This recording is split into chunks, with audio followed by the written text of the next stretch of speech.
A A very very good good afternoon afternoon to to one one and and all all present present in the in the virtual virtual meeting. meeting.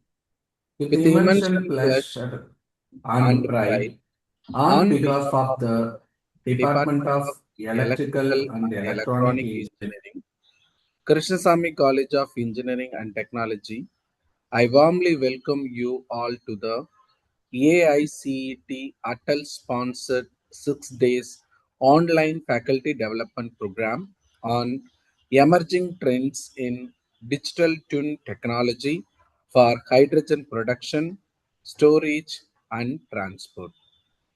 Now, it is my proud privilege to invite Dr. C. Kalaivani, coordinator of the Atal FDP, to deliver the introduction about the resource person. Please, Please, ma'am. ma'am. Thank you, sir. Yeah. It is a great honor and privilege to introduce our esteemed chief guest, Dr. G. Renuka Devi, ma'am, a distinguished academician, researcher, and educator in the field of electrical and electronics engineering. She is currently serving as an associate professor in the School of Engineering, Jawaharlal Nehru University, New Delhi, one of the India's premier institutions of higher learning. She holds PhD in Electrical and Electronics Engineering from Pondicherry University, Puducherry, and brings with her over 20 years of teaching experience, shaping young engineers and researchers with dedication and excellence.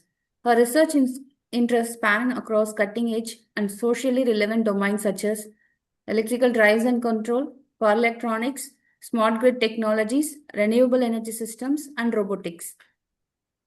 Through her work, she has significantly contributed to advancing sustainable and intelligent energy solutions. Ma'am has an impressive research portfolio with 25 publications in international journals, 21 papers presented at international conferences, along with several research articles and book chapters currently under review.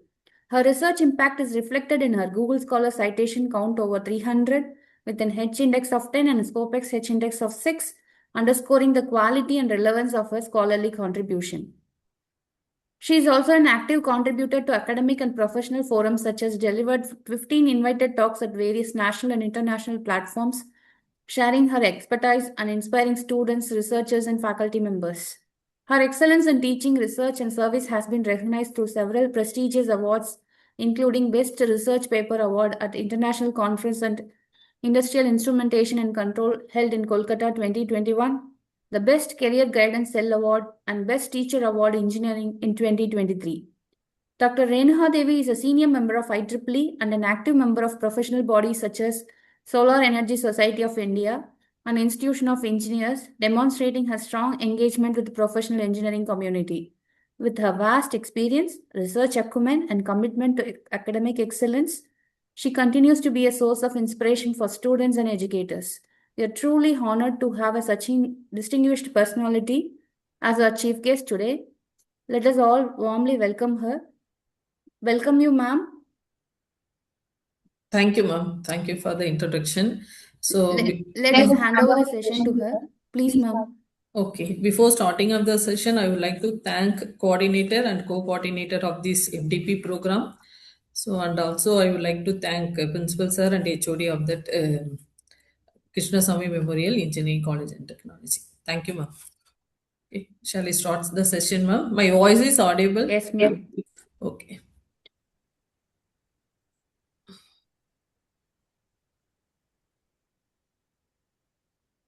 Ma'am, screen is visible? Yes, ma'am, it is visible. Okay. So,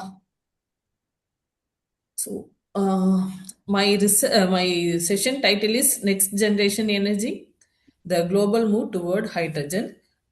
Before we are entering into the detailed discussion, see why we can go for that hydrogen energy. As we are all aware, the world is facing urgent and environmental challenges. 1 minute.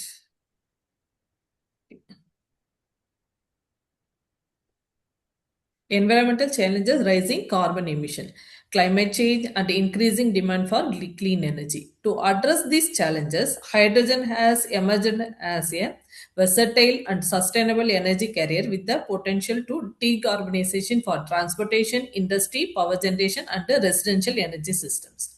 Okay, so overall, the global community is actively working toward the carbon neutral economy with the target of achieving net zero carbon dioxide emission by 2050. To reach this goal, a major shift toward the green hydrogen is essential.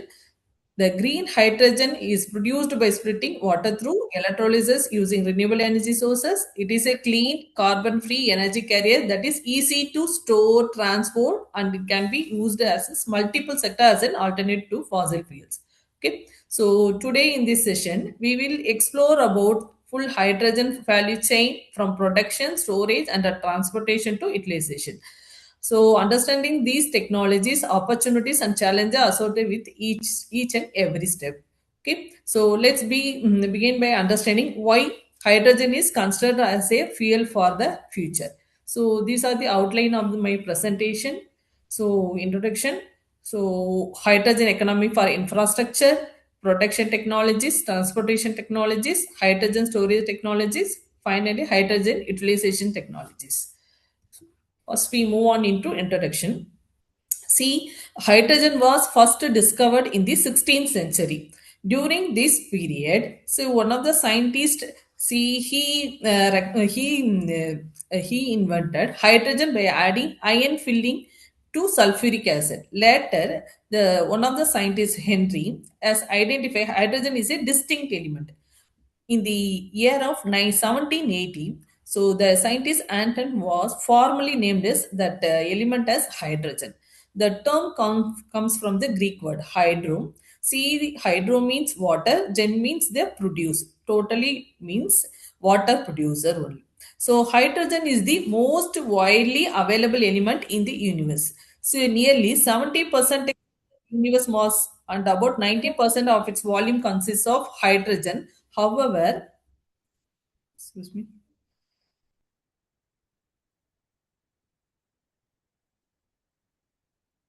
However, its presence in Earth atmosphere is very limited due to extremely high diffusivity. From an energy perspective, hydrogen has the highest energy content per unit mass. When it is burned in air, it produces clean exhaust with water as the only byproduct, making it highly attractive for decarbonization at the point of use.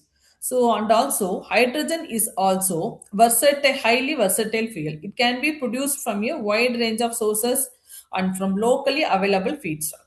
This flexibility allows countries to utilize their own domestic and sustainable energy resources. By producing hydrogen locally and using it across various applications, we can significantly reduce our dependence on fossil fuel and their imports. So that if hydrogen is produced using green method and consumed efficiently, greenhouse gas emission can be reduced across entire energy value chain. Okay, so it is, and also it is important to note that hydrogen is not a new entrant in the energy sector. It has been used for decades in the chemical industries and petrol refineries also. Today, with the integration of renewable energy sources, hydrogen also offers promising solution for long-term, large-scale energy storage, further enhancing the reliability and efficiency of future energy systems. So, coming to at present, nearly 80 percentage of world total energy demand is made by fossil fuels such as coal, oil, and natural gas. When these fuels are burned, they release large amount of greenhouse gases, especially carbon dioxide, into the atmosphere. What happened? This is the major driver of global warming and leads to long-term changes in the climate pattern. So that as a result of these changes, we are witnessing more frequent and intensive extreme weather events, rising sea levels, and a continuous loss of biodiversity. In addition to greenhouse gases, fossil fuel combustion also releases harmful pollutants such as sulfur oxide, nitrogen oxide, and other. So that these pollutants significantly degrade air quality and pose serious risk to human health. So So that in response to these growing environmental challenges, along with the concern related to energy security, many countries across the world are now actively investing in clean and sustainable energy solutions. Okay, the increasing demand for environmental friendly energy alternative has accelerated technology advancement in renewable energy generation as well as energy storage and distribution system. Within this evolving energy landscape, hydrogen has emerged as a highly promising clean energy carrier. Its a high energy density, environmental compatibility, and a wide range of application make it particularly attractive. So, by integrating hydrogen system with the renewable energy sources, we can also address one of the major challenges in renewable, their intermediate nature. Because see, sunlight is not available in 24/7. Wind also seasonal one. So these are the some of the drawbacks. Therefore, the hydrogen has the potential to play key role in enabling in the sustainable low carbon energy future and supporting the global transition toward cleaner and more resilient energy system. Therefore, hydrogen energy is expected to play a vital role across all major sectors, including power generation, transportation, industry, and the energy storage. We move on to hydrogen economy infrastructure. This is the key components of the hydrogen energy. See the key components of hydrogen production, hydrogen storage, hydrogen transportation, hydrogen utilization. Let's see what is meant by each one, each key component functions. See, coming to these components enable hydrogen to be produced, handled safely, transport efficiently, and finally used as a clean and a renewable energy carrier. So this is our objective. So first we move on into what is meant by hydrogen production. So hydrogen can be produced from a variety of primary energy sources using different technological pathway. Currently, the most widely used method is steam methane reforming, in which natural gas react with the steam to produce hydrogen along with the carbon dioxide. When this process is combined with the carbon capture and storage, the resulting hydrogen is commonly referred as a blue hydrogen. Okay. Another important pathway is green hydrogen. So how we can get this one is which is produced by splitting water through electrolysis using electricity generated from renewable sources such as solar and wind. Since this process does not involve fossil fuel, green hydrogen is considered environmentally sustainable and plays a crucial role in achieving net zero target. In addition to this, hydrogen can also be produced through biomass gasification, thermochemical water splitting methods. Okay. So the selection of hydrogen produced method depends on several factors, including production cost, carbon emission, availability of resources, and scalability. Therefore, different regions may adopt different production routes based on their local energy resources and sustainability. So, ma'am, my voice is audible? Ma'am? Yes, ma'am. Yes. Okay. Shall I continue? So next coming to hydrogen storage, one of the major challenges associated with the hydrogen is its low volumetric energy density, which makes efficient storage is essential. Hydrogen can be stored in several forms depending on the application. The most common method is compressed hydrogen gas stored in high pressure tanks. Another approach is liquid hydrogen, which requires storage at cryogenic temperature. That means very low temperature. It leads around minus 150 degrees. Hydrogen can also be stored in solid state materials such as metal hydride or chemical carrier where hydrogen is absorbed and released when needed. So each storage option is own advantages and limitations in terms of energy efficiency, safety, cost, and operational complexity. The suitability of the storage method depends on the end application, whether it's for transportation, grid scale energy storage, or industrial use. Therefore, the selecting appropriate hydrogen storage technology is critical for the practical deployment of hydrogen systems. Next, coming to hydrogen transportation, how we can transport that. So, this energy from short distance and long distance. See, hydrogen transportation focus on delivering hydrogen from production location to the point of consumption. So, for large scale and continuous supply, pipeline transportation is considered the most efficient option, especially in regions with a high hydrogen demand. For longer distance or where pipelines are not available, so hydrogen can be transported by road, rail, or ship in the form of compressed gas cylinder or liquid hydrogen tankers. So, in addition to that, emerging transportation methods involve carrying hydrogen in chemical forms, such as ammonia or liquid organic hydrogen carriers. These carriers allow hydrogen to be transported more easily and safely and then converted back to hydrogen at the point of the use. So, utilization side. So, development of the reliable and cost-effective transportation infrastructure is the key factor in the determine the overall feasibility and economic viability of the hydrogen deployment. So the last stage is the hydrogen utilization. See, the hydrogen can be utilized across the wide range of sectors. In the energy sector, hydrogen is used in fuel cell to produce electricity for vehicles, backup power systems, and stationary power application. With zero emission at the point of use in the industrial sector, hydrogen already plays a vital role in oil refining, ammonia production, and steel manufacturing and chemical processing. Hydrogen can also be blended into existing natural gas networks or used directly for heat and power generation.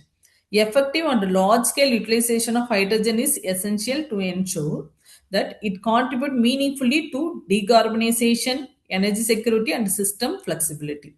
Finally, the hydrogen storage, transportation, utilization, together with production, form a foundation of the hydrogen economy, enabling the hydrogen to serve as the reliable, flexible, and sustainable energy carrier across all major sectors in the transition to low carbon future. These are the key components of the hydrogen economy. So same thing here. So next we can discuss about what are the technology evolved in the key components. First we look into hydrogen production technology. See, in the hydrogen production technology, so it can be produced a wide range of methods. See, so it can be based on the different physical, chemical, and biological principle. These production technologies are extremely important because hydrogen is not only a key industrial feedstock, but it's also emerging a critical energy carrier for a sustainable energy future. See, broadly, hydrogen production technology can be classified into four main categories. Thermochemical, see in the table itself provided. So, thermochemical, electrochemical, biological, and photocatalytic methods. Each of the approaches methods has own advantages, limitations, and level of technology maturity also there is represents in the table. A comparative summary of this method, including the strength, challenge, and development status and future potential, is represented here. So first we can see the first technology is thermochemical hydrogen production method.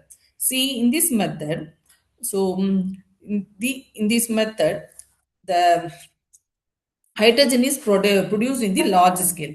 So these methods are often associated with the carbon emission and depends on fossil fuel feedstock.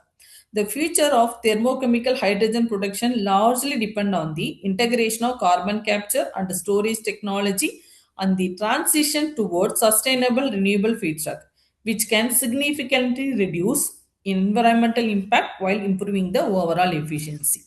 So next one is electrochemical hydrogen production. Here, so in the electrochemical hydrogen production, particularly water electrolysis offers a clean and environment friendly route to hydrogen generation. When powered by renewable electricity, this method produces green hydrogen with minimum environmental impact. So, electrochemical production currently faces challenges related to efficiency, capital costs, and electricity pricing. Continued research and technological advancements are expected to improve performance and reduce cost. So, the electrochemical methods as a major contributor to economically viable and sustainable hydrogen production. So next technology is the biological hydrogen production. It represents the an emerging and environment sustainable approach that utilize biological process such as microbial activity to generate hydrogen. While using this method holds significant promise, it currently faces limitation in terms of production efficiency and scalability. See, the biological hydrogen production is still in the early stage of development. Progress in biotechnology, genetic engineering, and process optimization will be crucial for enhancing its practical applicability and long-term potential.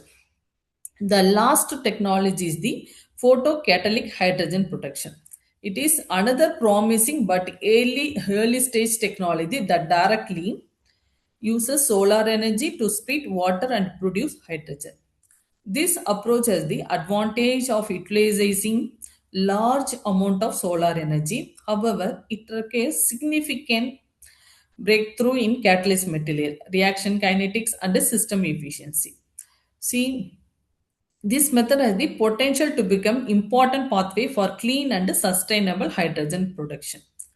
So overall, this technology, while no single hydrogen production method is universally optimal, the combined development of thermochemical, electrochemical, biological, and photochemical technology will be essential to meeting future hydrogen demand and enabling hydrogen to play a vital role across all sectors in sustainable low carbon energy systems. So next one is hydrogen transportation technologies.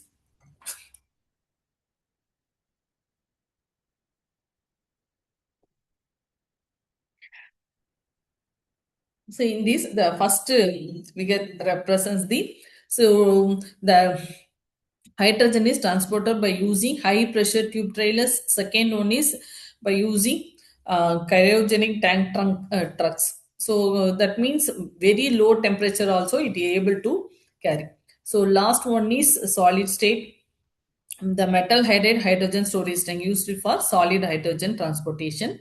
So next, let's see what are the advantage, limitation, what is the stage, what are the application for by using the hydrogen transportation technology. Let's see.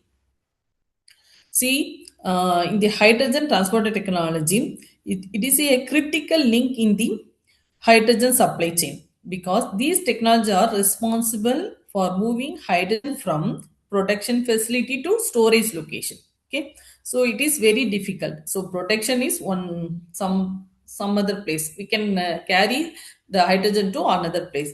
So this is some critical thing.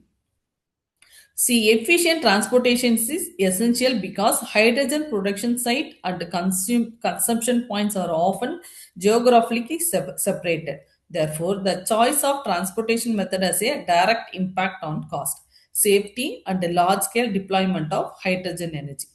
See, broadly, hydrogen can be transported using three main approaches. The approaches are the technology involved here: gaseous hydrogen transportation, liquid hydrogen transportation, and a hydrogen carrier based transportation. Each of these methods has distinct characteristics, advantages, and challenges. A detailed comparison of this transportation option, including the benefits and limitations, are summarized in the uh, table. See, transporting hydrogen using gaseous form is one of the most established and economically feasible methods. It is commonly implemented through pipeline or high pressure cylinders. While this approach is technically mature and relatively cost effective, it faces challenges related to high compression energy requirement and low volumetric energy density. The future of gaseous hydrogen transportation depends on advancement in storage material, improved pipeline infrastructure, and system optimization to support wider adoption and efficient distribution. So, second method is liquid hydrogen transportation. It offers advantages of significantly higher energy density compared to gaseous hydrogen. This makes the system suitable for long distance and large scale transportation also possible. However, the liquid hydrogen must be stored and transported at extremely low cryogenic temperature, which leads to high energy consumption and increased system complexity. Future improvement in cryogenic insulation material and energy efficient process are expected to enhance the feasibility and the efficiency of liquid hydrogen transportation. So next one is solitude. The use of hydrogen carriers such as ammonia or liquid organic hydrogen carriers represent a promising alternative for hydrogen production transportation. These carriers simply handling storage and transportation compared to both gaseous and liquid hydrogen.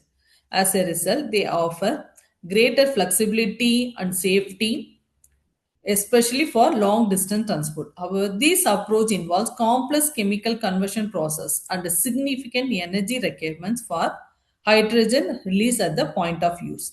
See, ongoing research focused on efficient carrier design and optimized hydrogen recovery process will be making this method commercially viable in future.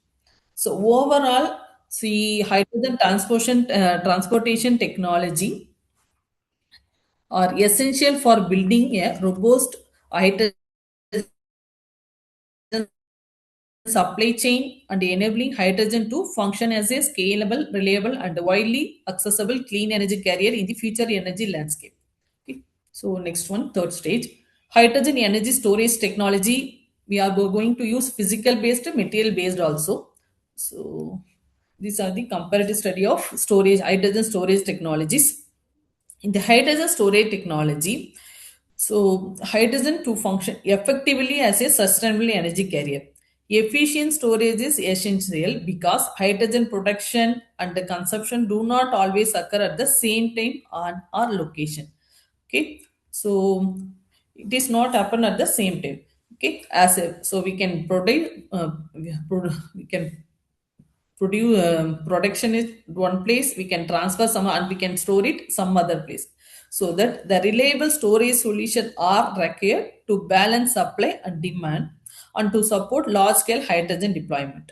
Okay, so the hydrogen storage technology can be broadly classified into, so gaseous hydrogen storage, liquid hydrogen storage, and solid state hydrogen storage.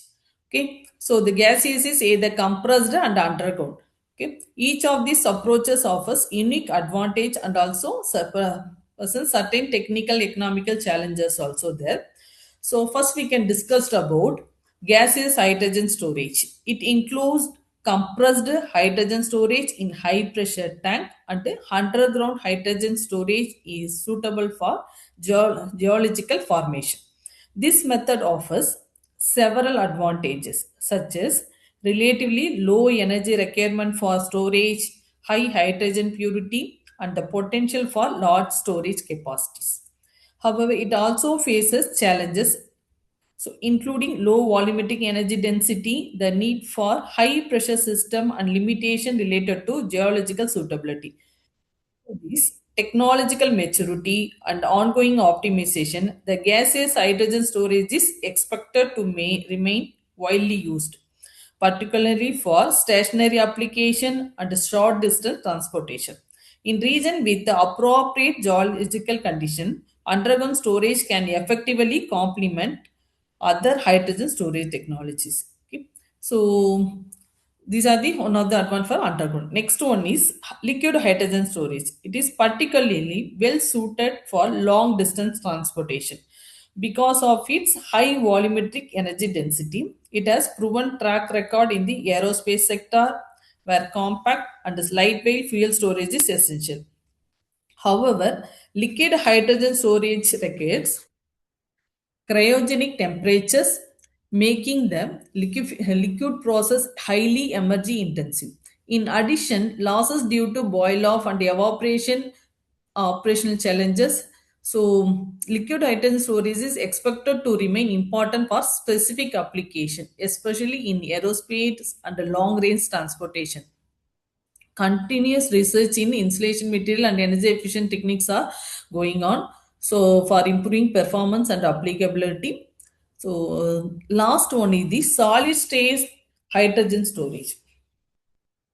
See, in the solid state hydrogen storage involve storing hydrogen within solid material such as metal hydride or other advanced material. So some of the research they can use for different types of materials, so such as metal hydride and other advanced material. This approach offers potential advantages including improved volumetric and gravity and energy density, depending on the material, enhance the safety due to lower pressure requirements.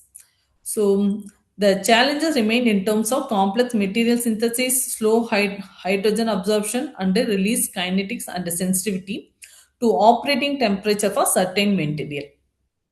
Although the solid state hydrogen storage is still in the development stage, ongoing research in material science, cost reduction, and system integration indicate strong potential for future deployment across the range of hydrogen storage applications. See, overall, in the hydrogen storage technology, is overall building a flexible, efficient, reliable hydrogen energy infrastructure, enabling hydrogen to support diverse application in a sustainable, low carbon energy systems. So these are the overall approach for this hydrogen storage technologies. See, last one is consumer. So hydrogen utilization technologies.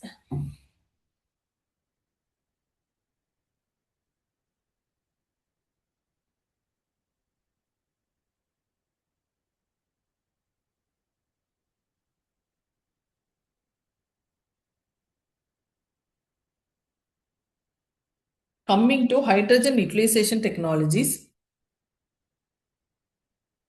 see, in the hydrogen utilization, which represents the final and the most impactful stage of the hydrogen value chain. These technologies cover a wide range of applications where hydrogen is used as a fuel or energy carrier or key industrial input.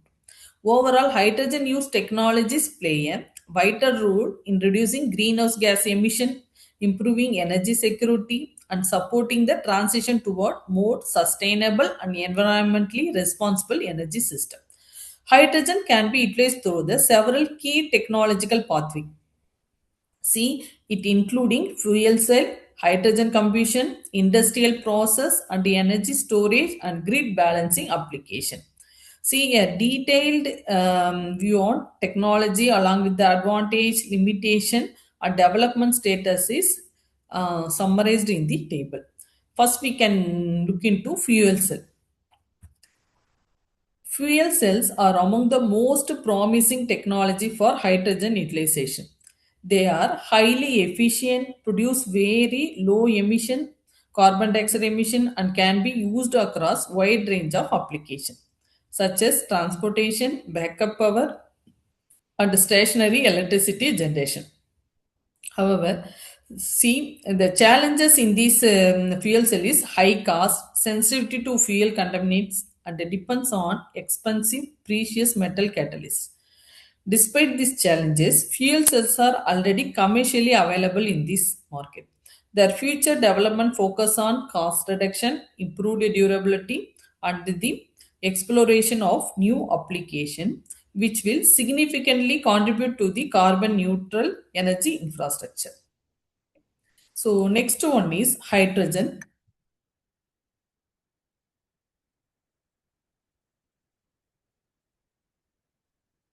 Next one is hydrogen combustion represent another practicable and flexible option for hydrogen use. It is considered a clean energy solution and can be applied in engine, turbine, and industry heating systems. One of its major advantages is compatibility with the existing combustion based infrastructure, allowing a smoother transition from fossil fuel. However, its efficiency is generally lower compared to fuel cell. So, hydrogen combustion has already achieved commercial viability, and future efforts are aimed at improving efficiency and expanding its deployment. As hydrogen production becomes increasing sustainable, hydrogen combustion will play an important role in reducing carbon emission across the multiple sector. So next one, the use of hydrogen in industrial process. Coming to industrial process offers significant potential for emission reduction, carbon capture integration, and a cleaner production pathway. Hydrogen is already widely used in refining, ammonia synthesis, and chemical industries. However, large-scale deployment requires substantial infrastructure investment and effective strategies for carbon dioxide management. At present, industrial hydrogen applications are economically viable and continue to evolve. In the future, increased demand, innovative industrial uses, and stronger integration with other energy systems are expected to support the development of low carbon industrial economy. So that next to last one is hydrogen technology are also gain attention in the energy storage and grid balancing application. Okay. Hydrogen can store excess electricity generated from renewable sources and supply energy during periods of high demand or low renewable output.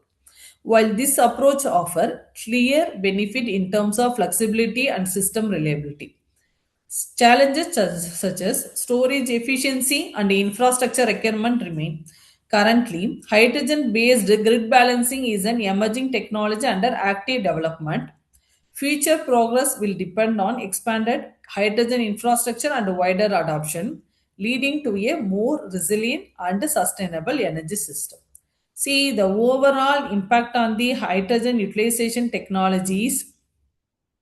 See, this is essential for unlocking hydrogen full potential and establishing it as a cornerstone of a secure, efficient, and low carbon energy future.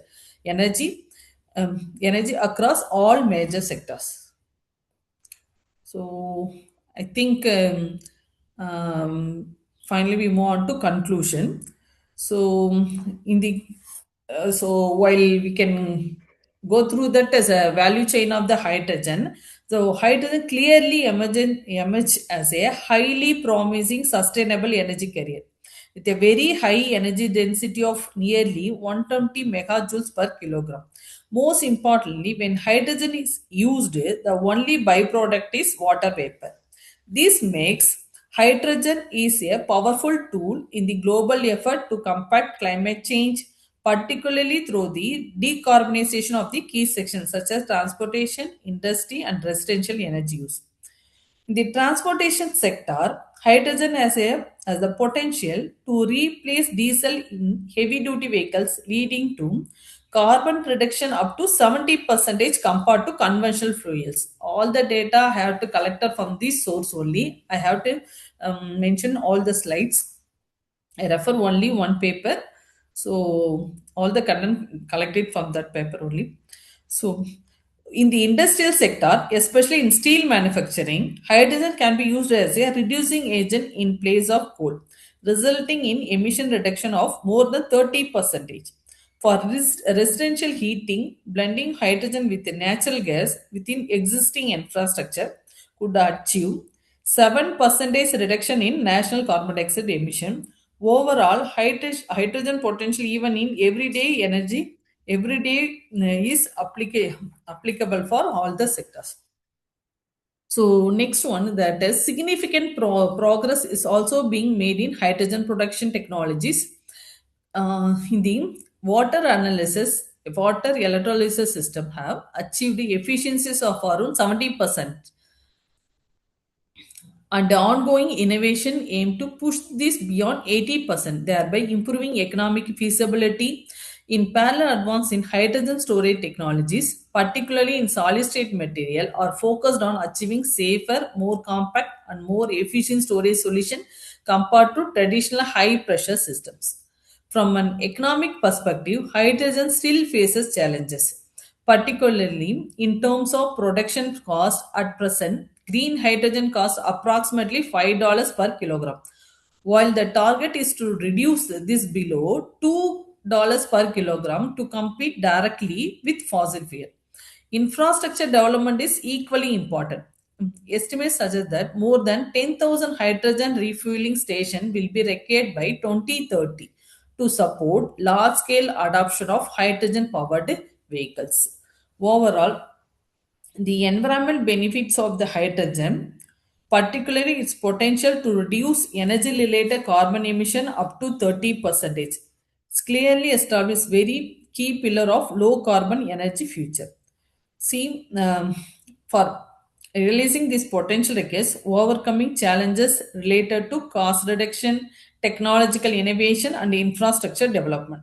Strong collaboration among government, industry, and academia will be essential to transform hydrogen from promising solution into a mainstream for sustainable energy reality. Okay.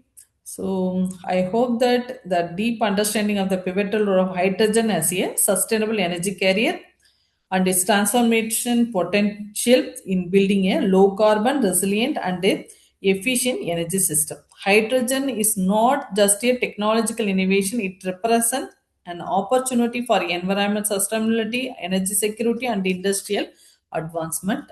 So, together we can, for this knowledge and innovation and collective action, we can establish hydrogen as a cornerstone of a cleaner, safer, and more sustainable world. Okay, thank you. These are the references. Thank you.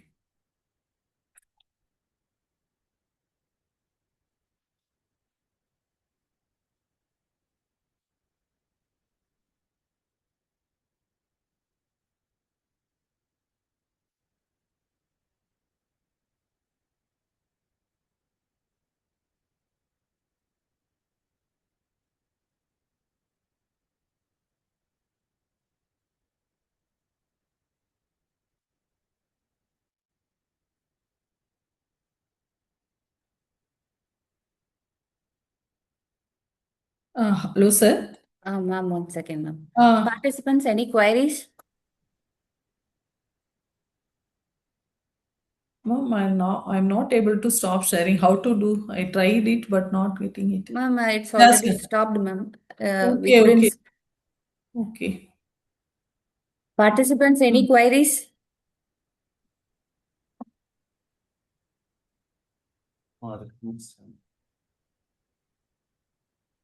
Participants, any queries?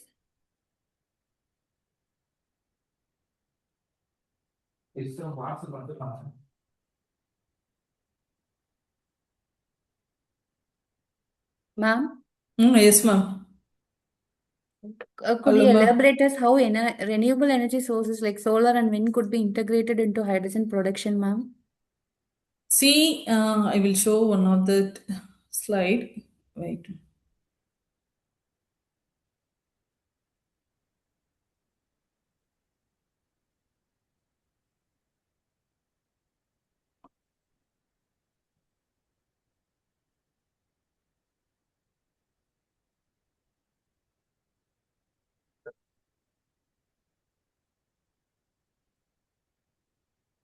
I think this one.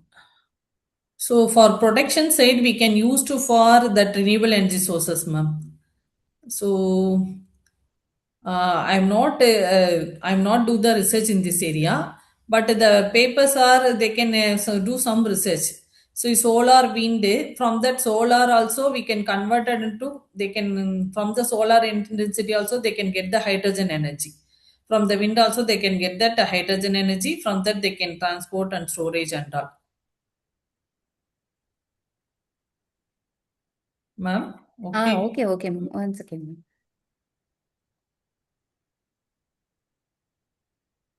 What about the safety concerns which is associated with hydrogen production and storage, ma'am? So I think storage concern. So so the material side we need concentration, ma'am, for storage. Solid state. So they are using different types of material for storage and all. Uh, See.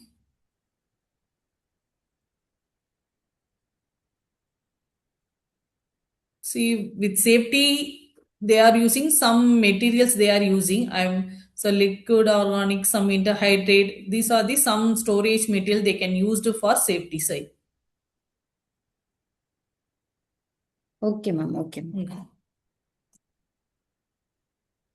Participants, any queries? Participants? Okay. 1 second, ma'am. Hmm.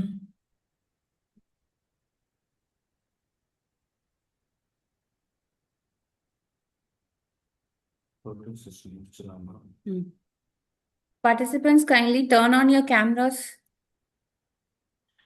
We need to take a screenshot. Ma'am, please turn on your camera, ma'am. Ma'am, already camera is on. Ma'am. Okay.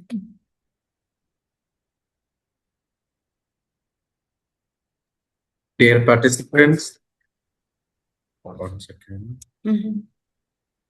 Mute. Open it. Kindly turn on your camera. Okay, now it is okay.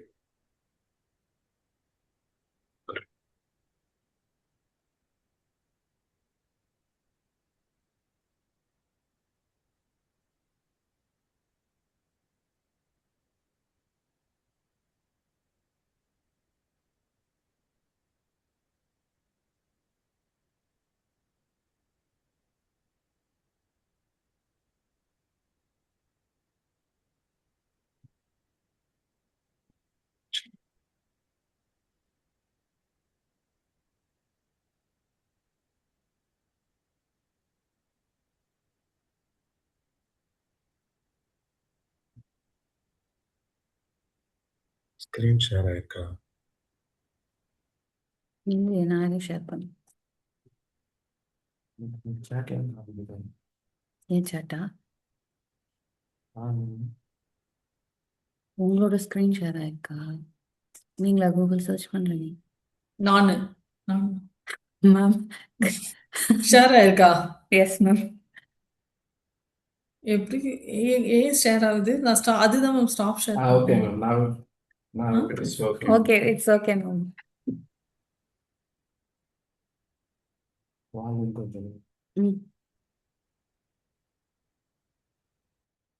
Dear participants, kindly turn on your camera for the photo session.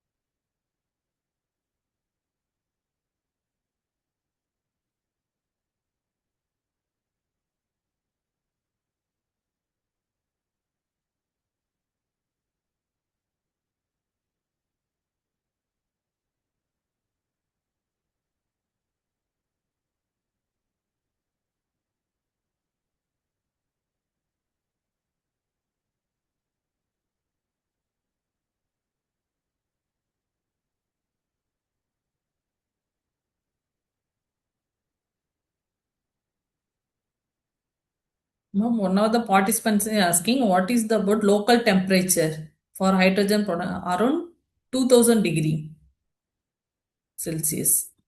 For protection, 2000 degrees Celsius.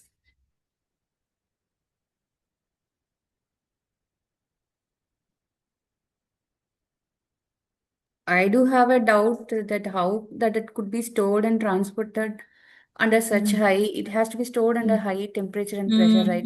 So It it has depends a on safety material. issue. Safety issue on material.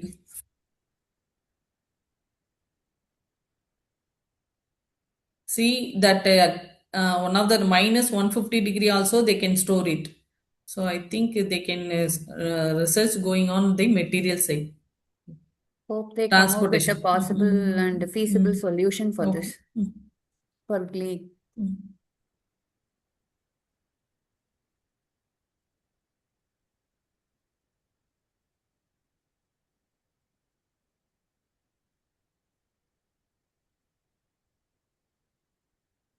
Venture. Thank you to your participants. Please unmute your video. You can turn off your cameras. Thank you. See, Thank you for the question. one of the participants asking how to reduce the cost. This is the starting stage of the hydrogen protection. See, once solar also we are facing the cost is solar panel cost is high. Now the panel cost are reduced somewhat. Same thing also. This is the initial stage. So while we're designing that hydrogen initial stage, the cost is once we can use the means automatically it will reduce. Okay, ma'am. Thank you, ma'am. Thank you. Ma'am, Thank just a minute, ma'am. Uh, Out of time.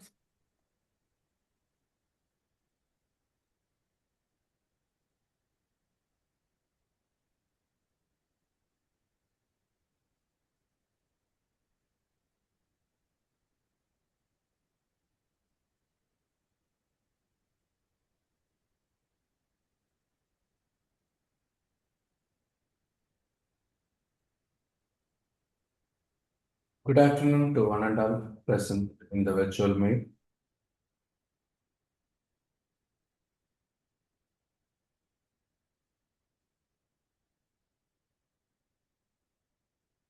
Sir, you are muted.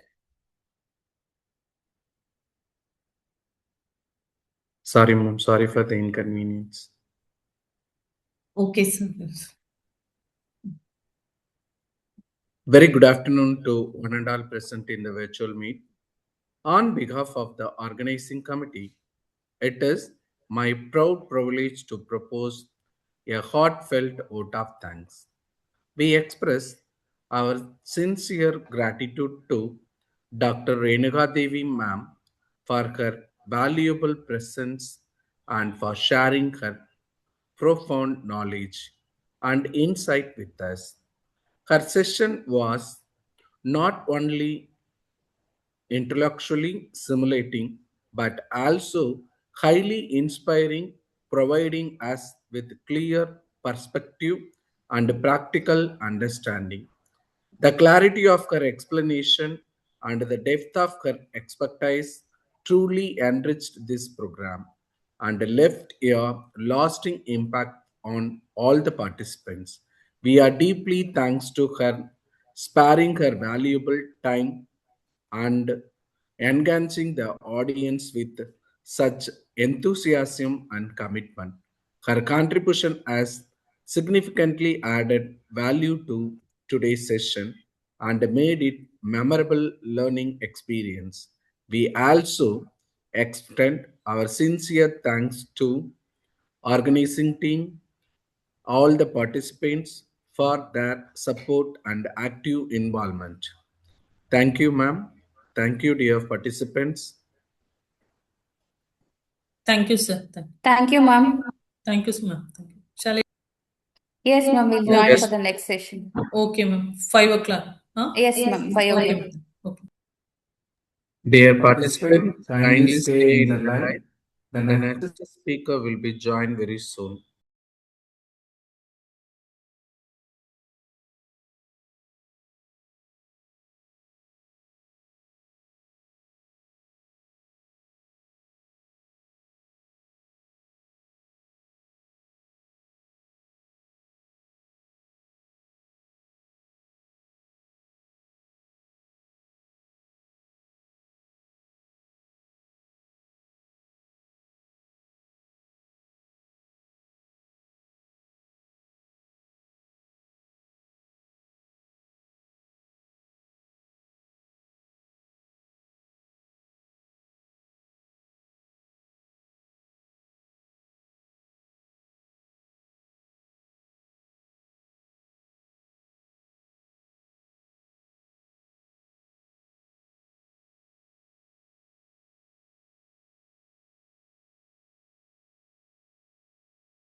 Participants, kindly fill the feedback form.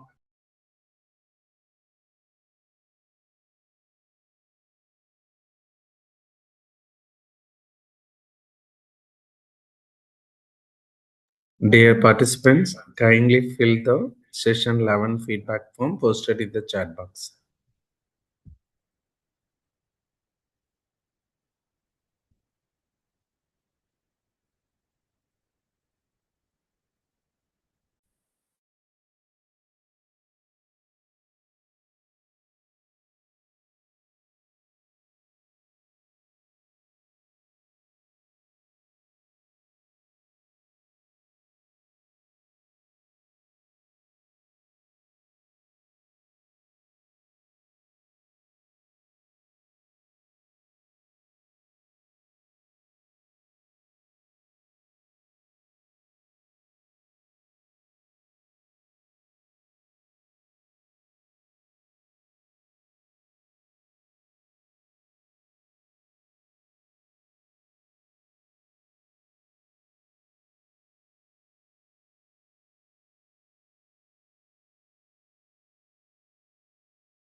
Variable electricity, good for renewable sources.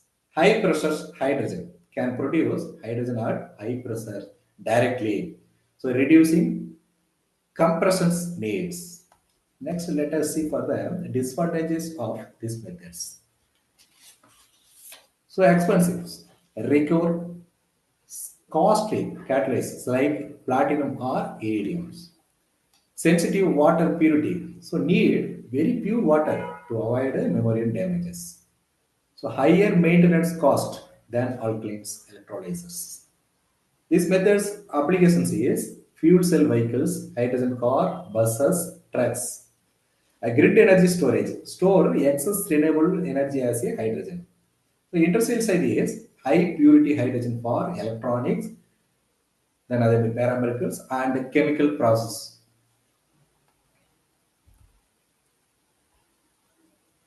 So these methods are the hydrogen gas is produced. The produced hydrogen gas is then after store the some tanks. So at that place, the digital twin technology is used for hydrogen systems. So that digital twin technology in hydrogen system is used for storage and transportations of hydrogens. So digital twin technology in the hydrogen sector refers to creating a visual real-time digital replica of physical hydrogen system assets of process. This digital model mirrors what is happening in the real world and is continuously updated with data from sensors, operational systems, and analysis tools. So this is a development of digital twin in hydrogen storage and transportations block diagrams. These block diagrams have storage, distribution centers, tanker tracks. They all are connected in wireless sensors networks. So then the data are cloud-based data integrations and analysis, then digital twins, then control centers. So the continuous cycle is work. In hydrogen storage and transportations, cloud-based data integrations collects and centralizes sensor data from multiple locations. Examples: tanks, pipeline, transport, vehicles. This data is analyzed in real time to update the digital twin, enabling continuously monitoring the early detections of issues. As a result, it supports predictive maintenance and improve overall system safety and efficiency. So next I saw the one figure for you. So besides the hydrogen pipelines are fixed some sensors. So temperature sensors, pressure sensors, flow sensors. So some types of sensors are fixed in the hydrogen pipelines. The all sensors are used to sense the temperature, pressure, some parameters. Let us move to the next. A digital twin hydrogen is just a computer. That means copy of real hydrogen plant or device. These computer copies work for update continuously with the real data. Shows exactly what's happening. Predict problems before they occur. Helps operates run everything more efficiently and safely. So the sensors, that means here the IoT sensor are used. So some types of IoT sensor are used. The sensor's name and the numbers is I indicated. So first one is pressure sensors, that means BOS BMP 388. The temperature sensors DS18B20. The hydrogen gas leak sensors MQ8 or MQ135. Flow sensors YFS201. Honeywell Air WM series. State stress sensors FEGM INA125.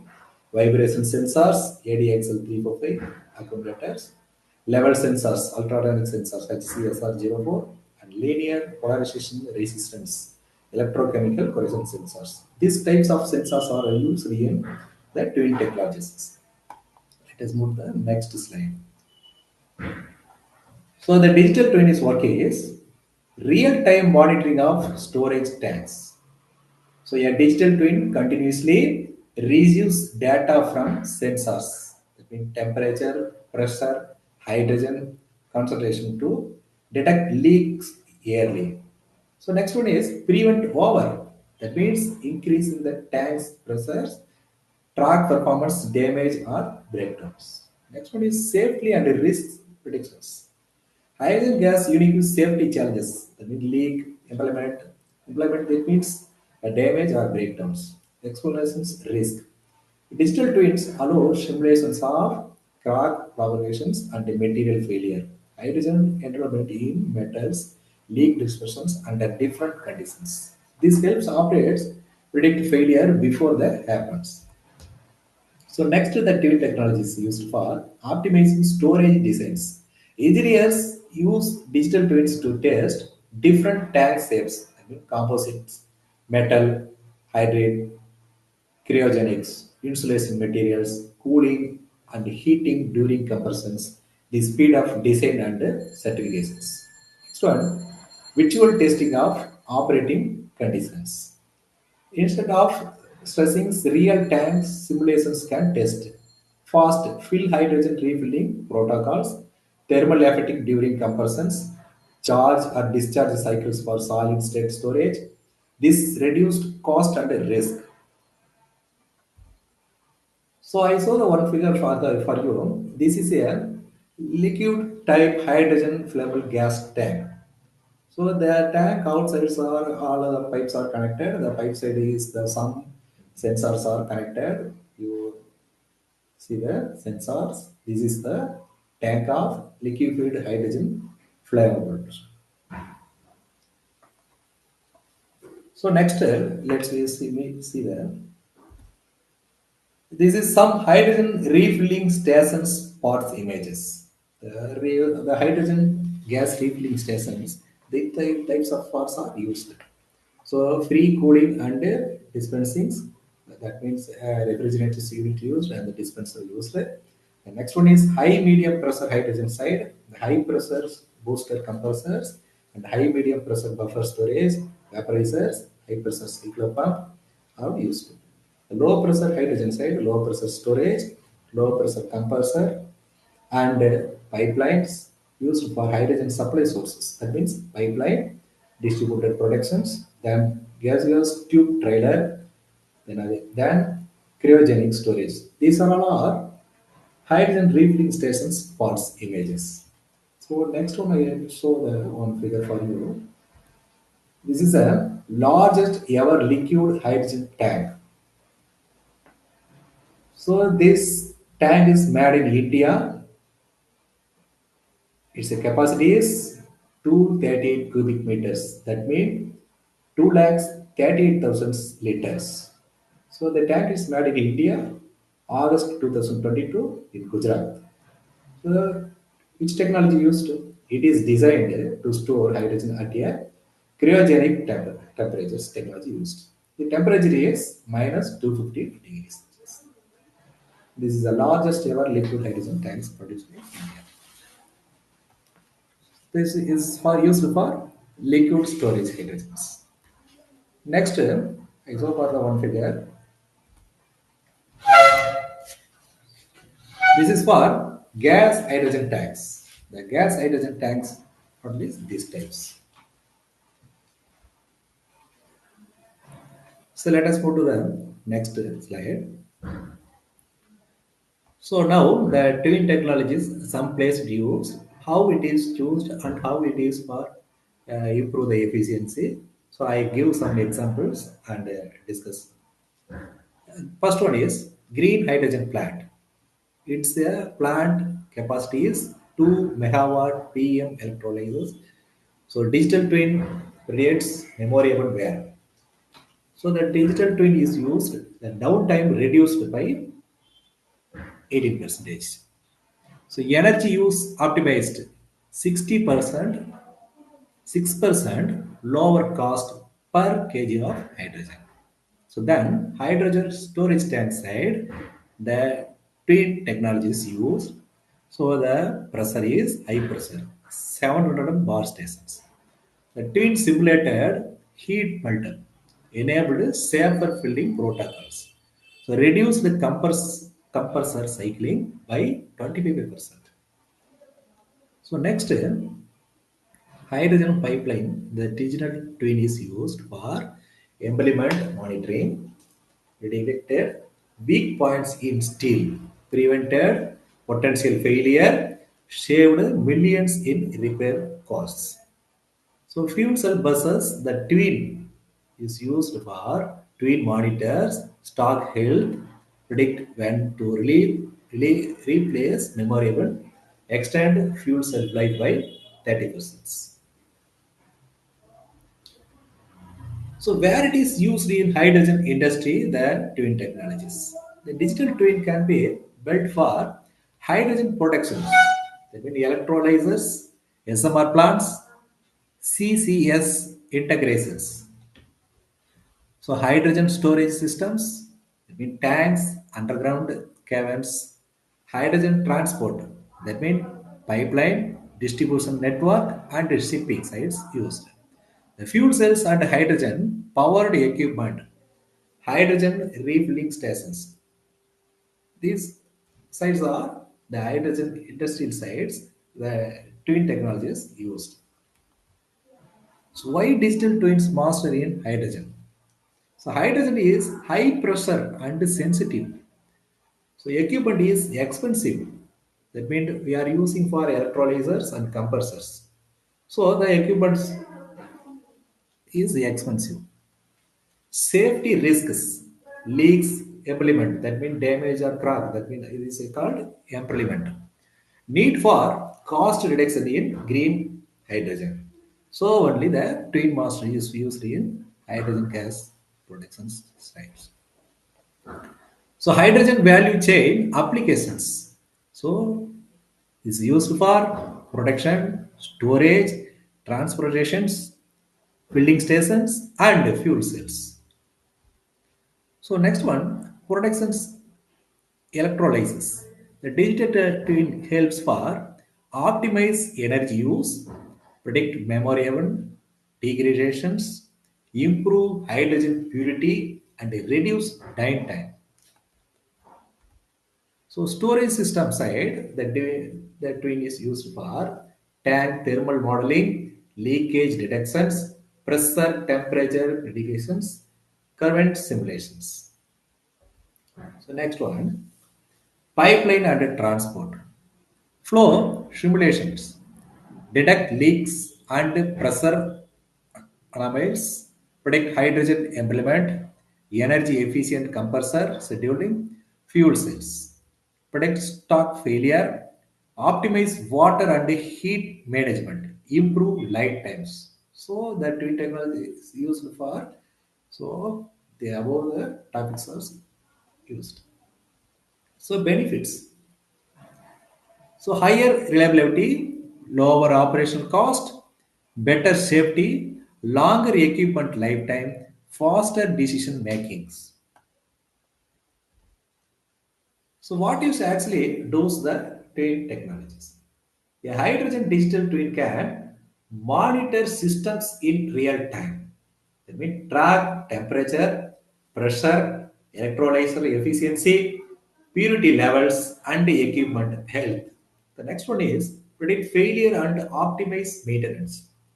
Uses AI ML to predict memory degradation, catalyst hedging, or leak risks. The next one is optimize energy and productions. The twin technologies helps decide when to run electrolyzers. So example is during low electricity prices or high renewable output. Improve overall hydrogen yield and reduce costs. So let us move to next slide. Perform simulations without risk. So model how the system will behave under different loads, demand patterns, or environment conditions. So improve safety, simulate and detect leaks, pressure, surges, and thermal issues. So test emergency scanners digitally before they happen. So support design and scaling.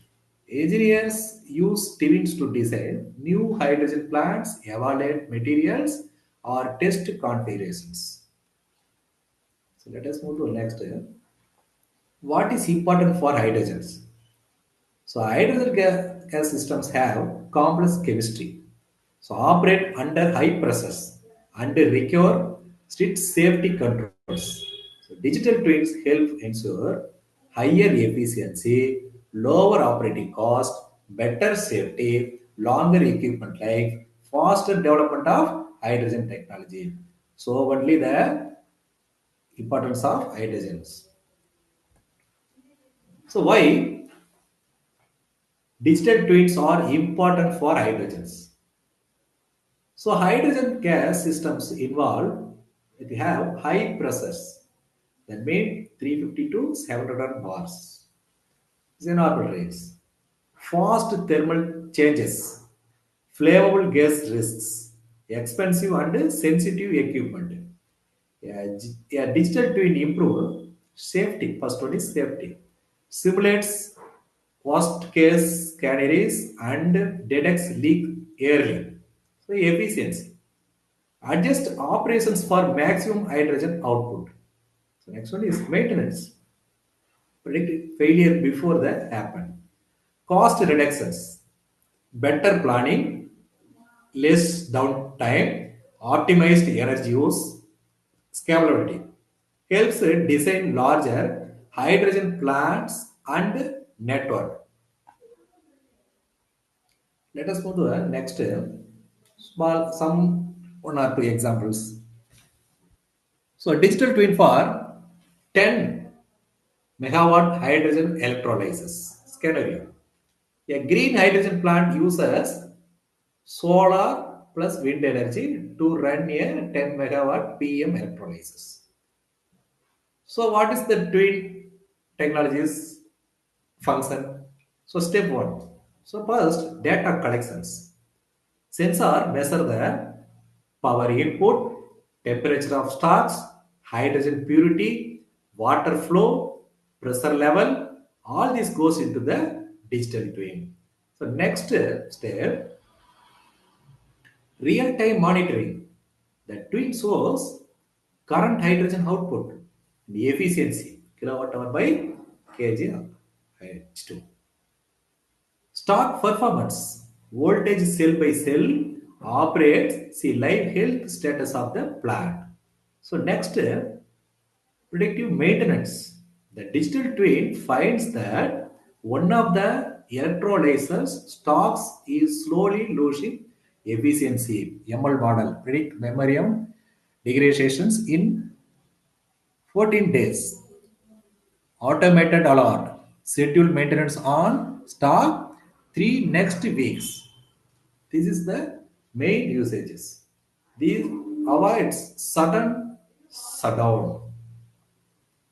Let us move to next slide. So energy optimizations. The digital twin simulates running electrolyzers harder during cheap electricity hours. Reducing load when electricity from grid is expensive, it suggests increase load to 90% at night. Reduce load to 60% in the afternoon. So result, hydrogen cost decrease from 4.9 per kg to 4.5 per kg. No impact on lifetime because digital twin ensures safe operating limits. Let us go next. So safety simulations. Twin detects so abnormal pressures in pipe sections. It runs a leak probability model and alarms. Potential micro leak near compressor inlet. Shut valve B1 2 for inspection.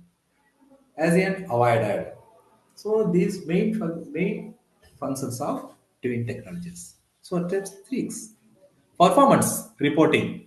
Digital twin auto generates daily hydrogen yield, system efficiency, power consumptions, degradation trends.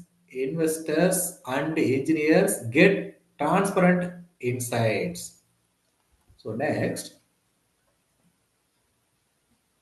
is all the comparisons of digital twin with SCADA with simulation.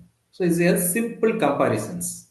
The futures topics of real-time data, predictive analysis, simulates, what if scenarios, learns and adapts, models entire system life cycle used for operations and designs, failure prediction. These are all futures topics. So the comparisons. First one is digital twin, second one is SCADA, third one is simulations. The digital twin is function in all futures.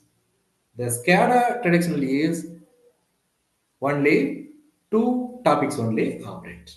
The simulation is only for simulate only operated and used for operations and design work only function.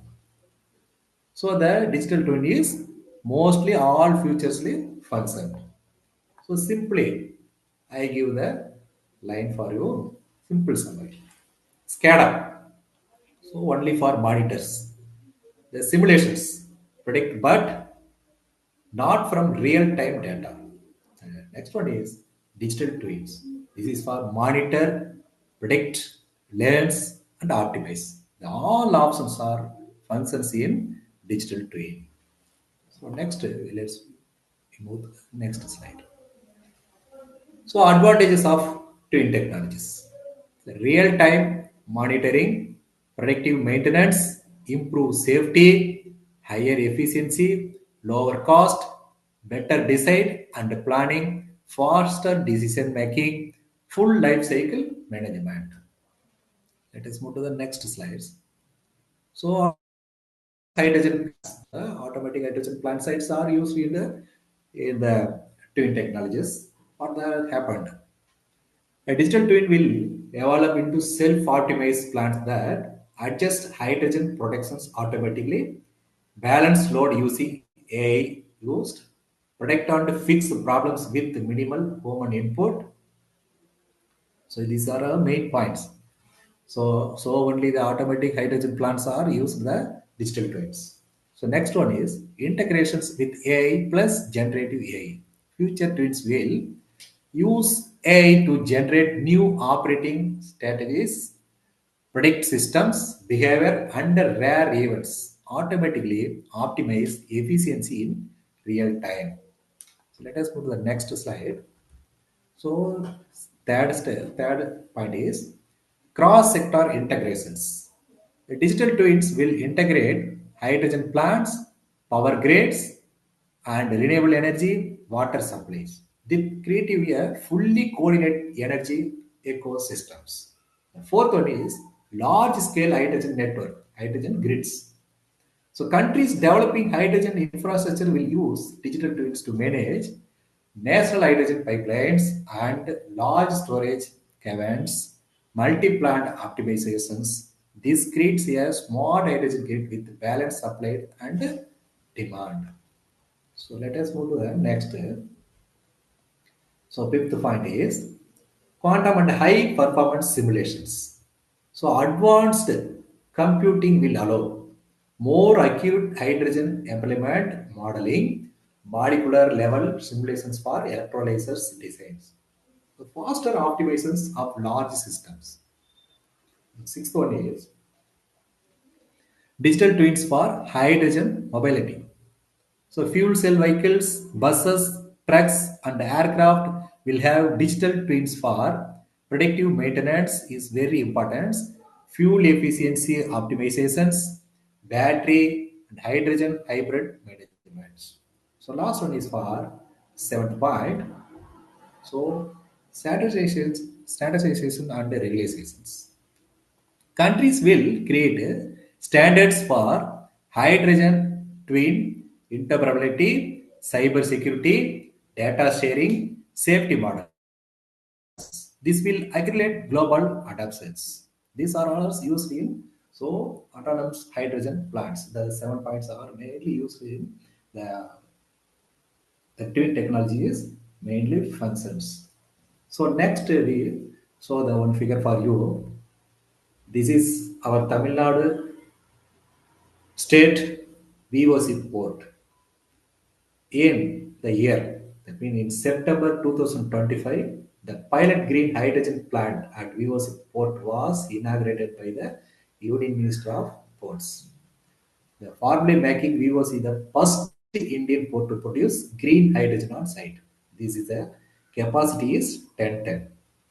This is the first port of in India. So for the obviously port,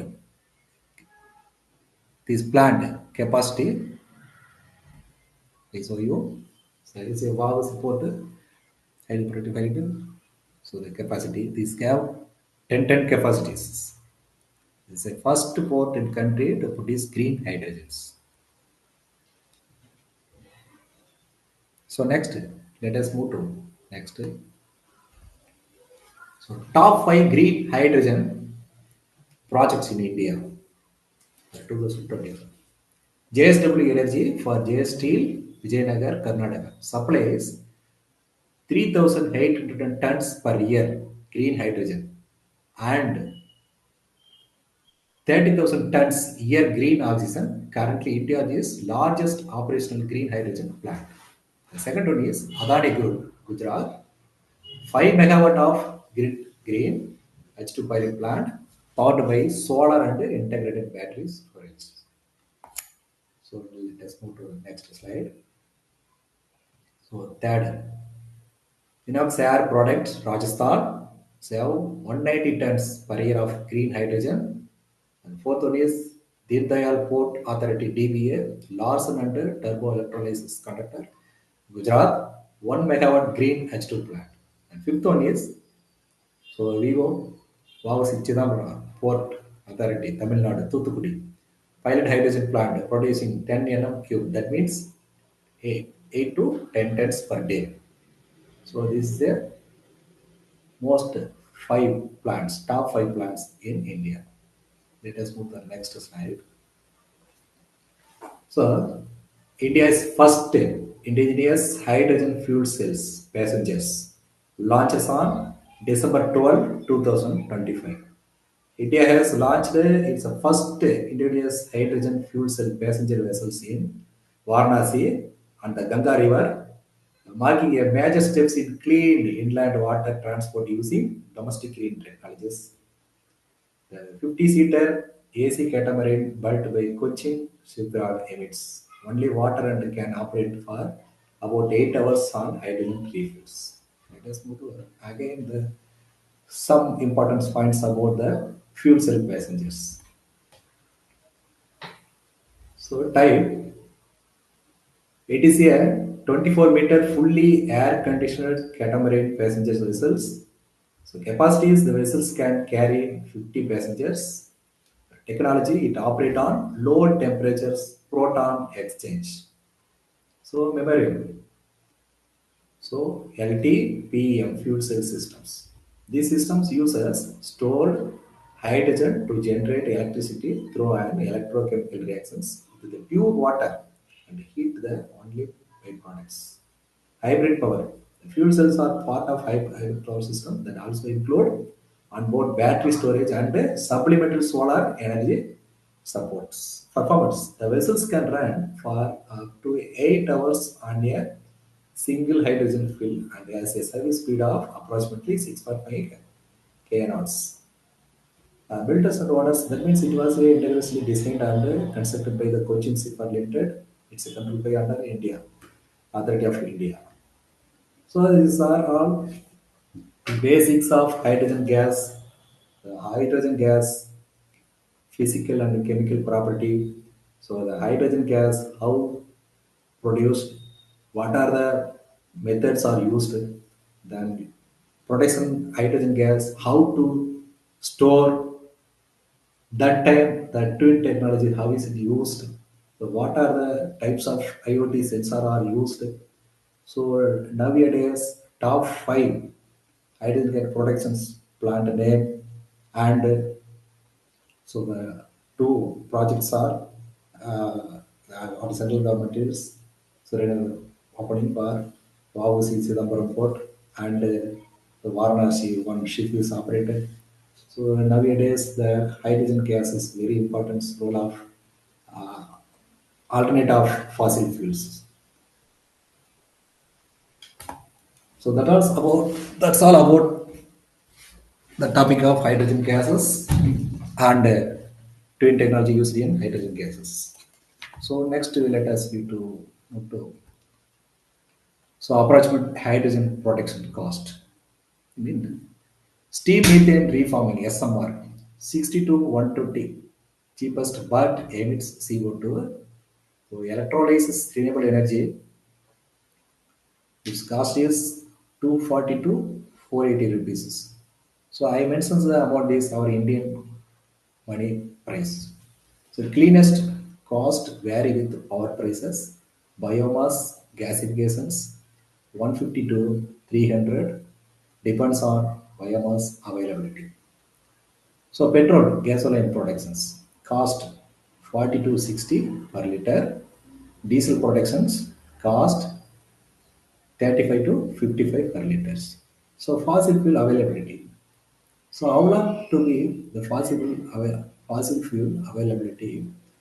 So our government estimated for oil is after 50 years at current consumption rates. Natural gas 50 to 60 years only availability. The code 100 to 150 years only so available. Let us move to final slides of these sessions. So for conclusions. So fossil fuels are non-renewable and may last only 50 to 150 years depending on type.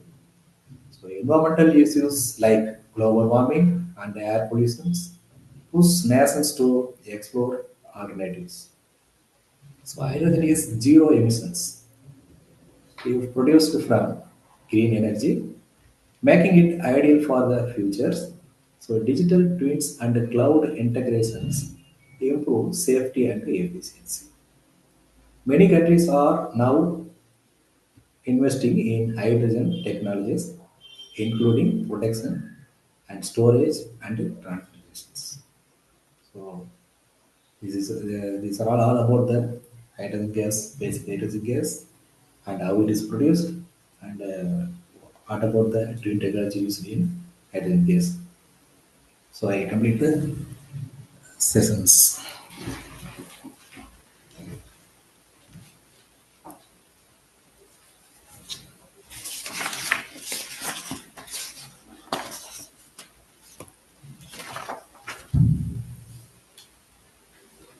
So once again, thank you the Krishna Swami Engineering College Management and the respected principal and Dr. C. Kalyani ma'am and Dr. Paralagan sirs for this given this wonderful opportunity to me. So I also thank all the faculty participants for their valuable time and importance.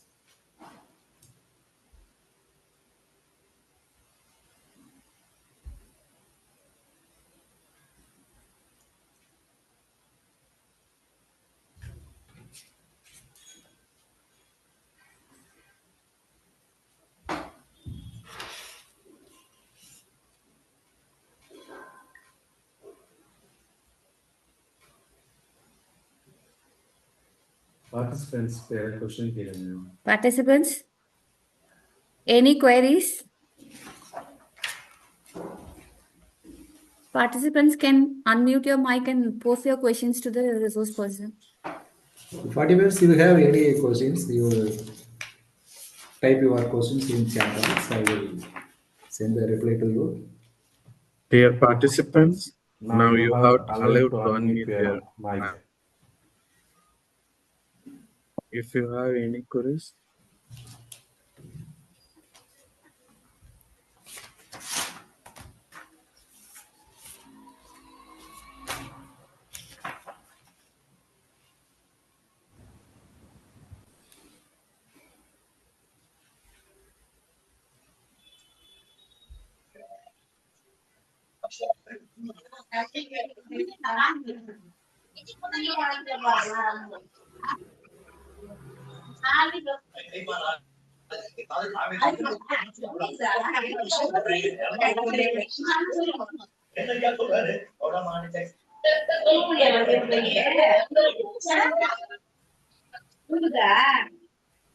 participants, kindly mute your audio.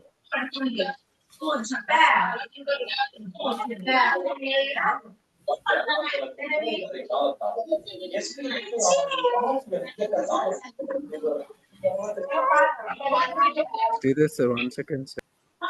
Sir. So,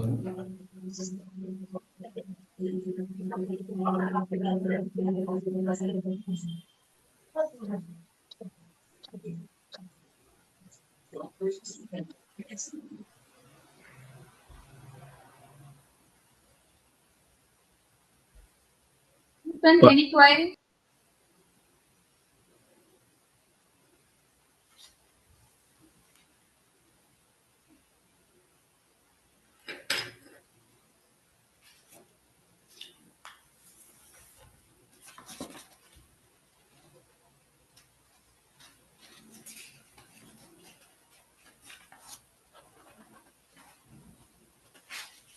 Dear participants, if you have any query, kindly post it in the chat box.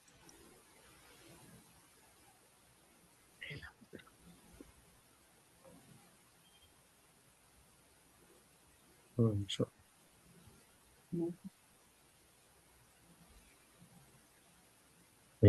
போகல ஒரு நிமிஷம் சொல்லுங்க.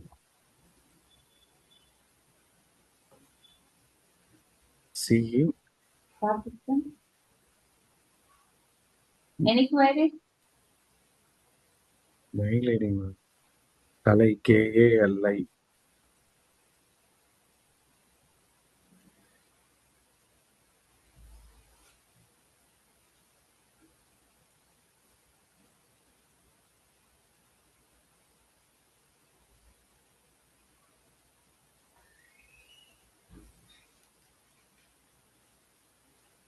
Sir, I think there is no queries from the participants.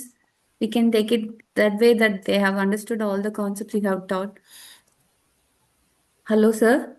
Okay, madam. Okay, no problem. No Okay, issues. sir, kindly turn on your camera, sir. We can go for photo session. Okay, madam. Participants, kindly turn on your camera. 1 second. Okay, now if it is Sir, enabled. sir, kindly stop sharing your screen, sir. Yes, Thank madam. you. Thank you. Thank you.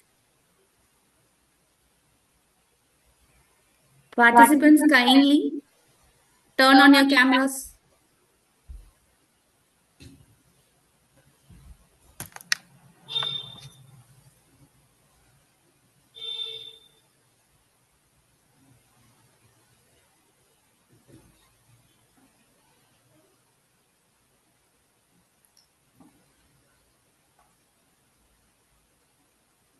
Dear participants, kindly turn on your camera. Okay, okay. Mm.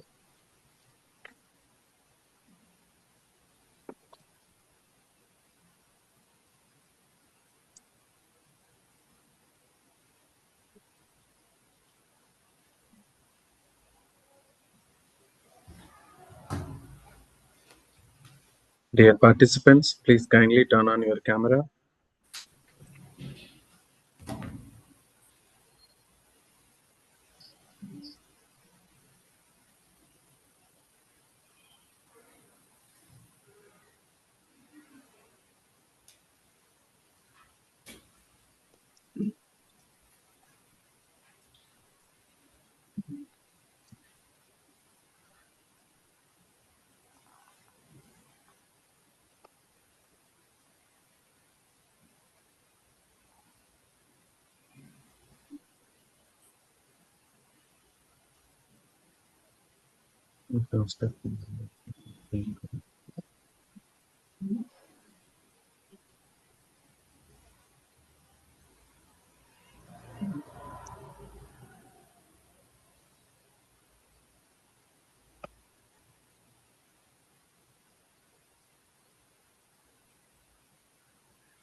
One second.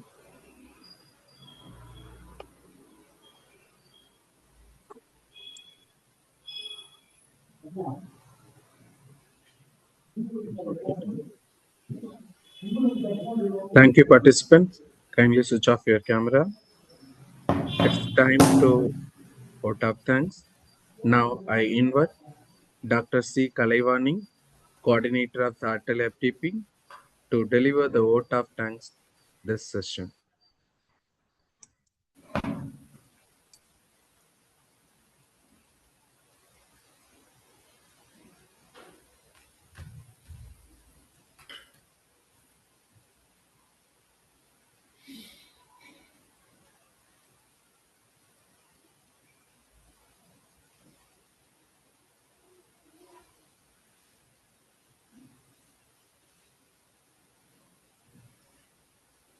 Okay.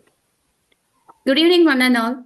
At the outset, I extend my heartfelt gratitude to our chief guest, Mr. R.Srithar sir, Managing Partner, SRS Electrical Enterprises, as well as Chartered Engineer, Institution of Engineers, a distinguished academician, administrator, and a engineer for gracing his valedictory function for AICT Atal sponsored 6 days online FDP program.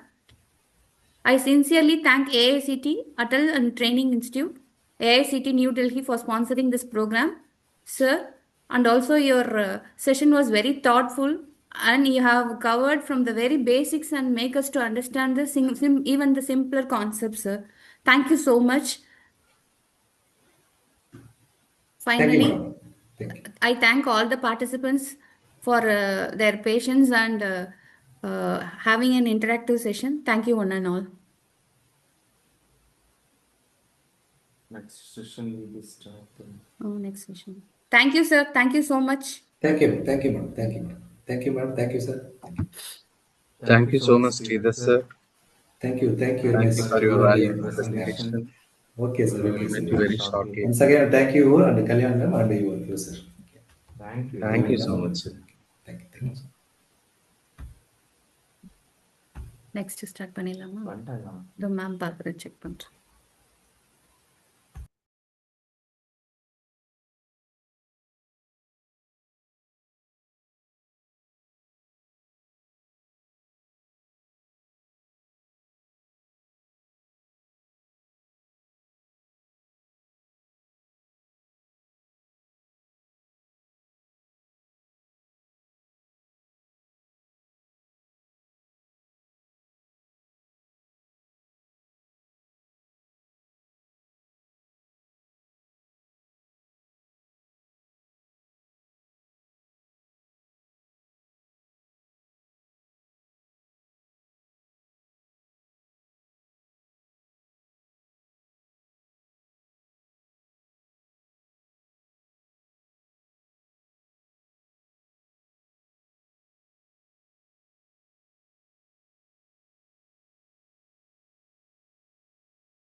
வந்துட்டாங்க. இப்போ நான் welcome சொல்ல மாட்டேன். இல்லை வேண்டாம்.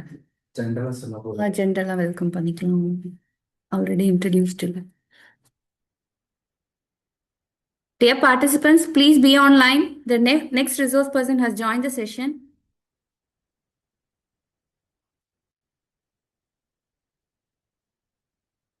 கொடுத்தாச்சு. Huh? கொடுத்தாச்சு. வரலையேம்மா. கோபுஷ் கொடுத்துட்டாமா? சரிம்மா. என்ன சொல்லுமா? Ma'am? Yes, ma'am. Yes, ma'am. Okay.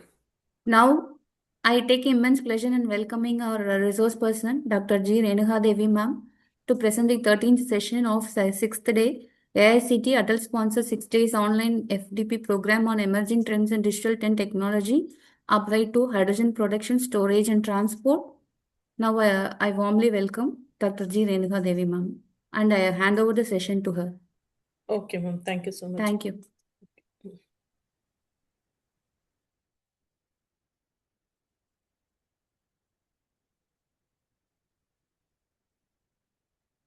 Ma'am, my voice is audible? It is audible, ma'am. Ma'am, PPT? Yeah, ma'am, it is Yes, visible. Okay, ma'am. Shall I start the session, ma'am? Yeah, ma'am. Yes, ma'am. Okay. So before starting of the semester, I would like to thank coordinator of this program and co-coordinator and other faculty members involved in this AACT Atal FDP. Thank you all for giving this opportunity.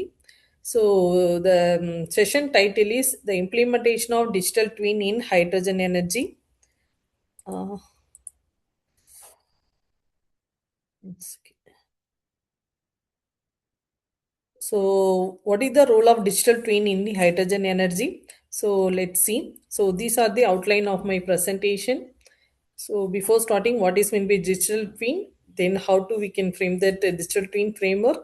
What is the process of digital twin? So, how machine learning is involved for the digital twin? So, digital twin technology involved in the hydrogen energy system. So, what are the frameworks are there? Technology involved in the digital twin. Next, we can see the comparative analysis for hydrogen production and hydrogen storage for the digital twin. So let's see. See, um, say all of know about. So this is the last session. So of the 6 days FDP. See what is the objective of that hydrogen energy? We need carbon free. So we have to um, you get an sustainable green energy for next upcoming years. So, this session we have to discuss about the implementation of digital twin hydrogen projects and the role in building sustainable energy economy. See, hydrogen is widely recognized as a clean and versatile energy carrier. It is becoming a critical for decarbonization sector like transportation, industry, and power generation. So, according to International Energy Agency, hydrogen could contribute 18 percentage of global energy demand by 2050, and also it plays a achieving net zero emissions. With the rapid digitalization of hydrogen system, there are growing opportunity to improve efficiency, reduce operational costs, and enable smarter monitoring. So, among digital technology, digital twins stand out as a powerful tool. So, there are virtual replica of physical assets or systems that allow real-time monitoring, predictive maintenance, and performance optimization. So, let's see how digital twins are transforming to hydrogen projects. Before moving into what is mean by digital twin, see, the digital twin is a virtual replica of physical plant or system created using a real-time data and advanced simulation techniques. Okay, so it enables the prediction, visualization, and analysis of the system performance under different conditions, leading to improved decision making and risk management. This is similar to one of the closed loop controller. We have to attain the desired performance with the help of the digital twin only. So next we move on into digital twin framework. See, in the digital twin framework, so it is the two-way communication between the physical system and the digital system. See, the digital twins are transforming industry by bridging the physical and digital world, enabling the innovation and smarter decision making. In a typical framework, the physical entity, see, the sensor and the actuators plays this is the physical entity. They can transfer the signal to the digital twin with the help of the in-between layers. In physical framework, the physical entity is the real world object that is continuously monitored by sensor and controlled by actuator. The virtual entity is the digital counterpart, which models the behavior of the physical system through continuous feedback loop. There is a constant flow of real-time data between the um, physical and virtual entity, keeping them synchronized. An analytical layer processes this data to generate insight, guide decision, and even trigger control action. Okay, so the service layers allows user to interact with the digital twin, providing tool for simulation, analysis, and digital making. See, this hierarchical structure makes it possible to integrate multiple subsystems into single comprehensive digital twin network, which helps in analyzing, optimizing, and managing large-scale integrated system. Overall, digital twin provide a powerful platform to make complex industrial systems smarter, more efficient, more responsibly. See here, see our physical system. We can send the signals to the digital system. Digital signal analyze the and send the what are the required document to we can get that desired response in the physical system. So we can analyze and again the signals are sent to the physical system. So coming to digital twin process, this is the four-stage processes. So what are the four stage? Data input. So data input, model, simulate, and improve. Let's see one by one. What is the function of data input?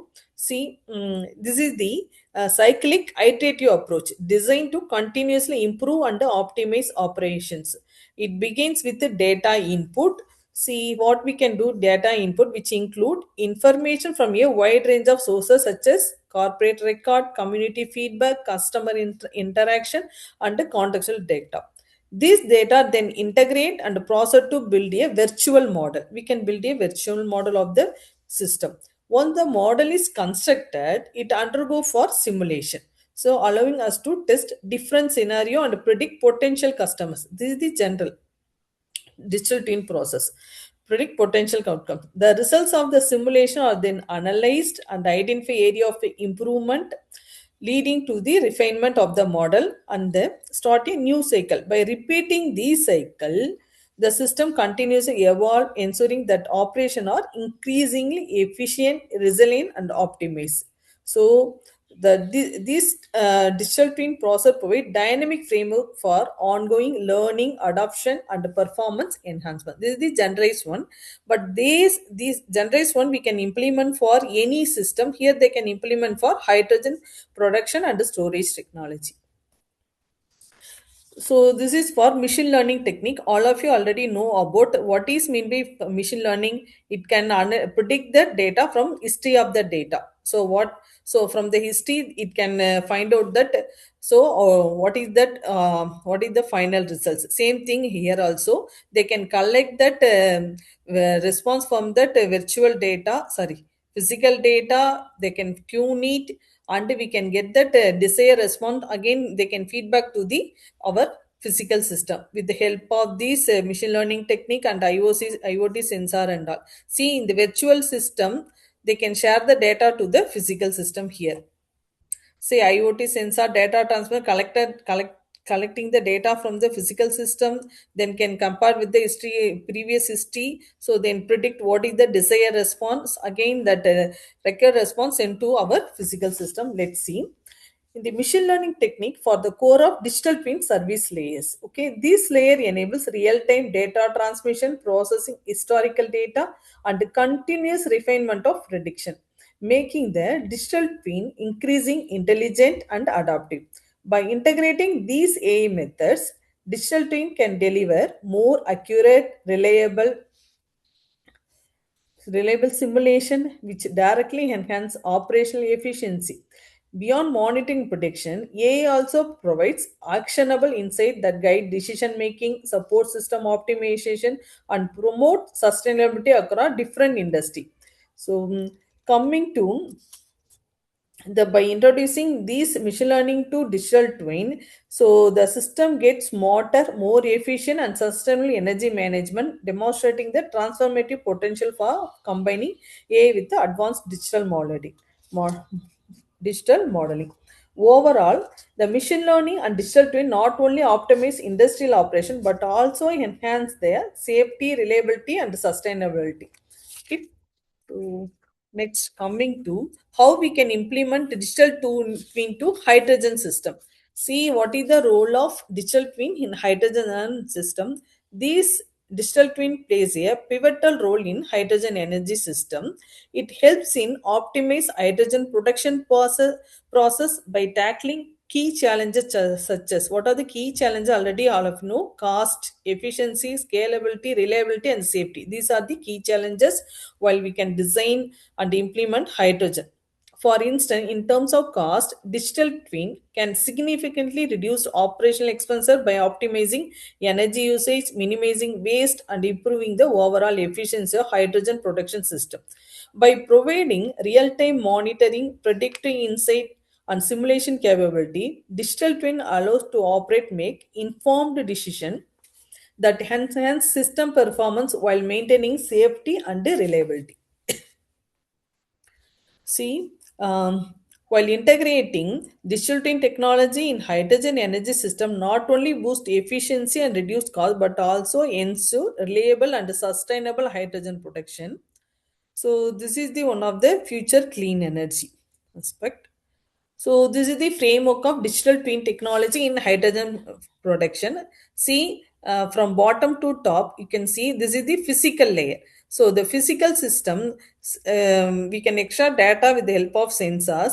So these data delivered to the digital twin virtual layer, and the machine learning take the necessary action. Again, we can get that any fault is there, it can rectify the fault, and we can send to optimize predictive maintenance data to the our physical system. See, in the framework of digital twin technology in hydrogen production, where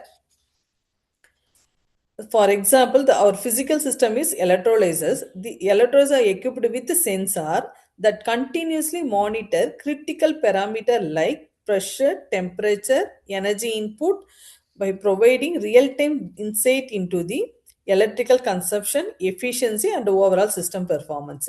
The data collected by the sensor is transmitted to the digital twin system through data acquisition system and communication protocols such as Ethernet, Wi-Fi, Bluetooth, or any similar transfer from the physical to the virtual system. Once the data reaches the digital twin, what it can do, once the data reaches digital twin, it is processed using mathematical models, including energy consumption and thermodynamic models. So, data driven models such as machine learning algorithms, these models create virtual replica of the hydrogen production system, which helps optimize parameter like energy consumption, output efficiency, and operational lifespan. So next, coming to machine learning model, it includes neural network and a regression analysis, predict hydrogen production rates, and fine tune operational conditions like pressure and temperature. It enhancing system performance and overall efficiency. Coming to, in the control algorithm, adjust the electrolyzer operation real time based insight from the data. See continuous monitoring using predictive model and fault detection algorithm. The system track the performance. When faults are detected, the some alarm indicate trigger preventive maintenance. It minimizing the unexpected downtime. Okay.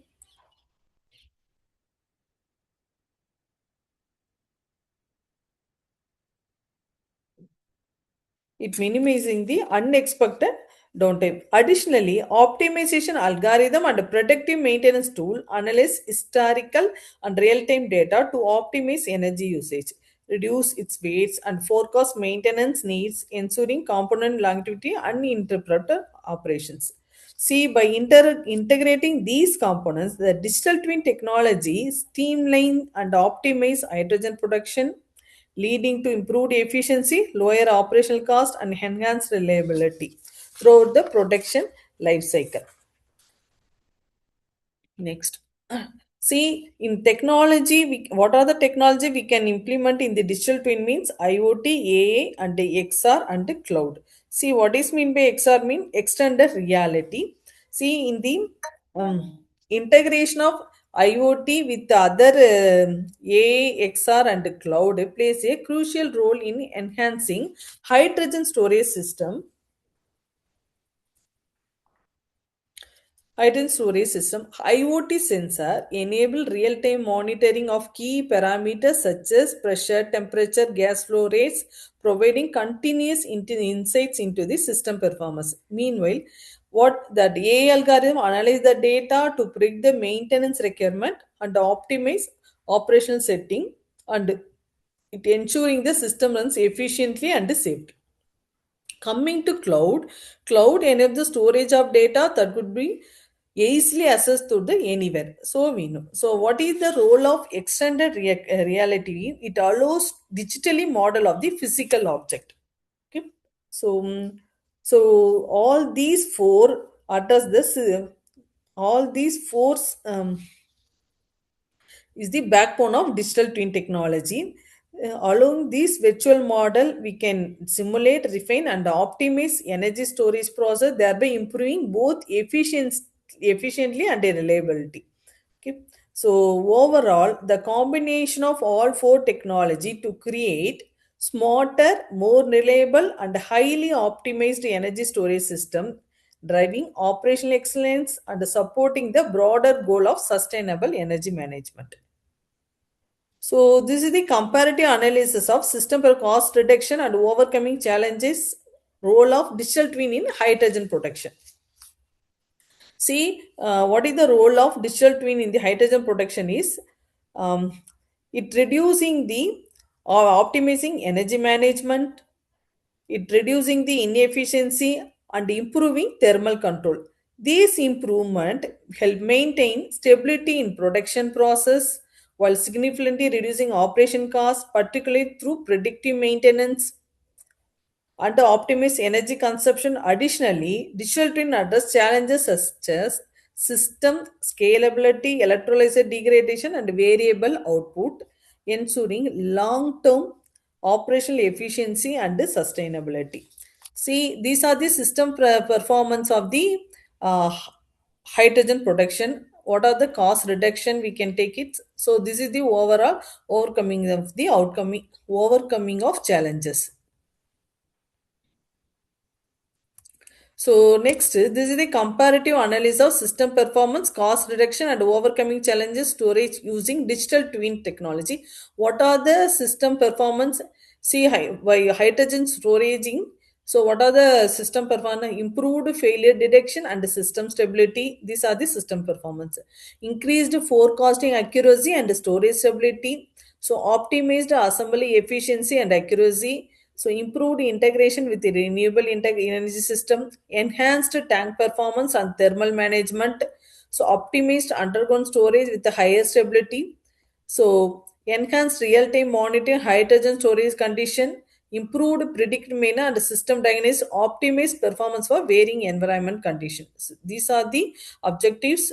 So we can do for the storage while with the help of digital twin technology. What is the role of digital twin in the cost reduction? Reduced downtime and maintenance costs, lower operational costs through efficient simulation. With the help of digital twin, we can do these things. Reduced production cost by minimizing error, reduced cost by optimizing storage efficiency. So next we can do reduced maintenance and operating cost also. Then we can do reduced cost through faster and more accurate simulation. These are the some of the cost reduction with the help of digital twin. Coming to overcoming challenges, tackled failure prediction and monitoring gaps, overcome issue in the manual system monitoring and error detection, and we can do enhanced assembly in line precision and speed, and we can solve integration issue between the storage and the renewable energy system. So we can do something with the help of digital twin. See, overall, see in the digital twin plays here, provide a real-time monitoring that increase both reliability and safety. By integrating data from the network of sensor, digital twin offer a comprehensive view of storage system, enabling quick detection of issue like tank leak, pressure fluctuation, and structural concern. This capability not only reduce the downtime and operation cost, but also helps extend the system lifespan. Furthermore, the digital twins support the optimization of underground storage condition and facilitate the integration of storage with the renewable energy system, enabling more efficient hydrogen storage management. So coming to these are the function of digital twin. It is categorized into four. What are the function of digital twin in the hydrogen energy system? See, it can be kind of four. What are the four category means? Monitoring and analysis, structural integrity, evaluation and monitoring, performance monitoring and control. Last one is prediction. Coming to the first one, the the first one is monitoring and analysis, which uses approaches like online analysis, digital twin, and complex event processing engines to collect and analyze data, assess performance, and identify potential issues. These are the features of the monitoring and analysis. The second area is structure, integrity, and evaluation and monitoring, which applies technology like DTAs they are applying. So, and physical and numerical model to ensure system safety and reliability by using this one. Okay, so the feature of physical numerical moderate inspection timing and other system safety and reliability we can do with the help of second technology. Next, third one is performance monitoring and control. So by using this performance and monitoring control, they can use the logic keys technologies, dynamic digital mirroring DDM.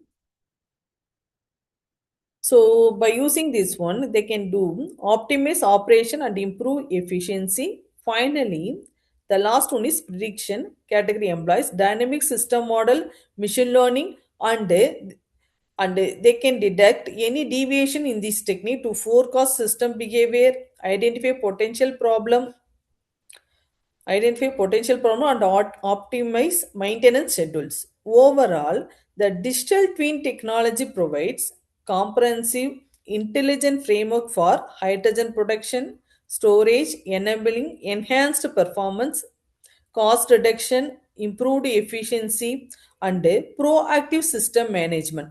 Ultimately, supporting more sustainable and reliable hydrogen energy infrastructure. So next coming to implementation of digital twin technology specifically with hydrogen systems. See, so for hydrogen energy system, what are the implementation they can do um, for optimizing production, storage, and overall system management? They can use to for the digital twin, and also uh, it provides the importance of establishing common standard to ensure interoperability between different system and manufacture, allowing seamless integration and efficient operation across hydrogen values chain. Okay, for example, here they can take one fleet digital twin concept. So, what is the objective of this one? This focuses on optimizing hydrogen production via predictive maintenance and management. So what are the standards they can maintain? So these the reference paper address these things. She proposes modular and flexible architecture to integrate technologies and promote standardization for the industrial application. So they are implement digital twin technology for hydrogen system. So second one is hydrogen control system. The Hyundai they can use to this one. See here they can use for digital twin for real time monitoring to enhance safety and reliability in hydrogen system. So what is the open source effect combine digital twin with the standard visualization and predictive algorithm. So next one is digital twins for electrolysis. It optimizes hydrogen production by integrating real-time data and large-scale operation. So these are the some various manufacture they can use for this one, this standard operation. Next one is open source software architecture. This will highlight flexibility and integration of hydrogen production system, and it enables seamless collaboration between diverse digital twin model. So next one is the process simulation model. So what they can do, they simulate plant operation to identify resolve potential issue during this design. Okay, so multiple manufacturer they can do this type of process simulation tool. See, finally, we can. What are the benefits for digital twin and hydrogen production? Let's see. So, what is the framework? What are the digital twin process? How the digital twin role in the production and storage? Some comparative study. What is the benefits while we can go for digital twin in the hydrogen production is, so it offers several advantages. See customer satisfaction by ensuring consistent product quality. This is the main. And at the same time, an efficient and reliable production process leads to continuous supply of high quality hydrogen. And also meeting customer expectation and strengthening their confidence in the product. Additionally, the virtualized factory and precise monitoring of the various production steps to improve the product quality and can track carbon intensity of the supply.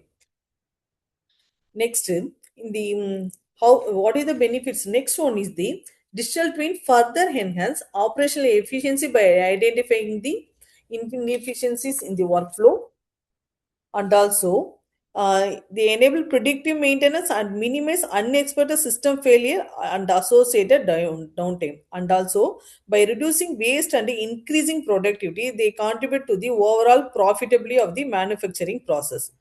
Okay. Ultimately, the digital twin also inform and drive sustainability effort. This helps manufacturer monitor the environment impact and make necessary adjustment. Okay. So these are the some of the benefits while using digital twin. Next one is requirement of successful implementation of digital twin. See, the implementation of digital twin technology in hydrogen production requires several steps. See, the sensor must be installed at the production facility to collect real-time data, and the type and quantity of sensor required depend on the parameter to be monitored, such as temperature, pressure, and flow rate. And so selecting machine learning algorithm to analyze sensor data and creating virtual mode of the production process. These are the some of that requirement while we can implement in the digital twin for hydrogen process. The complexity of model also depends upon the required level. What is our objective? For example, morning session, ma'am asked how for the temperature while designing that while developing the hydrogen. See, for a protection, it takes around 2000 degrees Celsius. How we can maintain that temperature? These and all we can analyze with the help of digital twin technology. And one of the lower temperature also minus 150 degrees Celsius. How we can store? So with the help of these digital platform, we can analyze according with we can find out that material and all. These are the steps involved in the implementing digital twin for hydrogen energy processes. Next, the final one is conclusion for. See, after exam, the transformative role of digital twin technology in advancing hydrogen energy system, digital twin offers real-time monitoring, predictive maintenance, and performance optimization, which are crucial for tracking changes in the hydrogen production, storage, utilization, and including inefficiency, safety concern, and high operation costs. And coming to digital twins significantly enhance the efficiency, safety, and cost effectiveness of hydrogen system, thereby supporting the global shift toward the sustainable energy system. So, in the digital twin, improve the efficiency of electrolyzer and optimize operational parameters. As the hydrogen sector continued to grow, digital twin technology is the well polished to drive innovation, ensure operational safety, and accelerate the deployment of sustainable hydrogen solution. Achieving this potential, so ongoing investment in research and development as well as collaboration between researcher, industry stakeholder, and policy maker to address current limitation and advance digital twin applications. See, ultimately, the digital twin surveys the transformative tool in the hydrogen system. So, it enables smarter energy management and play a very good role in the achieving global sustainable goals for and fostering cleaner, more efficient energy future. So finally, the digital twin technology is the revolutioning hydrogen energy system by enabling real-time monitoring, predictive maintenance, and performance optimization. Across both hydrogen production and storage, digital twin enhance efficiency, reliability, and safety while reducing operation cost. Overall, the hydrogen sector involves digital twin will play a crucial role in driving innovation, ensuring operation safety, and accelerating transition to a sustainable energy future. The successful deployment will depend on ongoing research, cross-sector collaboration, and the establishment of common standard. Ultimately, digital twin represent the transformative tool that can help achieve global sustainability goals, foster cleaner energy practices. Okay, so the final our objective we can work on the hydrogen energies area until in 2050 we can develop that clean energy for sustainable development. Okay, so these are the references. Thank you.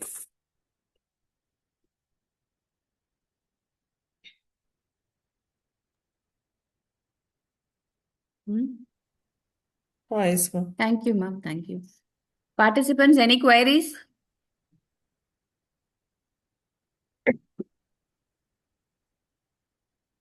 Participants, any queries? Ma'am, there is a question from Mm. Yes, ma'am. Dr. Vinci, ma'am. Too much Mm. of water vapor formation will also create a bad impacts only on the atmosphere. How could this be Mm. handled, ma'am? Too much. Wait, no. What is the question? Too much of water vapor. Yes, ma'am. Too much of Mm. water vapor Mm-mm. formation will also create a bad impact only Mm-mm. on atmosphere. How could this be Mm. handled, ma'am? See, here we are facing in Delhi, ma'am, pollution is same thing is happened because of that. Now the air quality is 600, so very high. We are not able to inhale also. Uh, so they can avoid here. They can remove the skin of. See, our question is how to avoid that How could this be atmosphere handled? Yes, ma'am. handled. So we can avoid that. Here they can see they can fire that wheat skin, so that we can get lot of pollutions here. We can avoid that. So how to we can see in Tamil Nadu we can say, so don't fire that tire and all. So because it will evolve more carbon dioxide in the atmosphere, as we can avoid that things. Ma'am, what about the local temperature while hydrogen production, ma'am? Local This is a temperature. question from Dr. uh, Revati Durevelu. Local temperature for hydrogen production is around 100 degrees Celsius. One Production second, 100 ma'am. degree. Yes, But ma'am. it takes around 2000 degrees Celsius. But 100 to 2000 degree is possible. Okay, ma'am. Okay, ma'am. Any other questions, participants?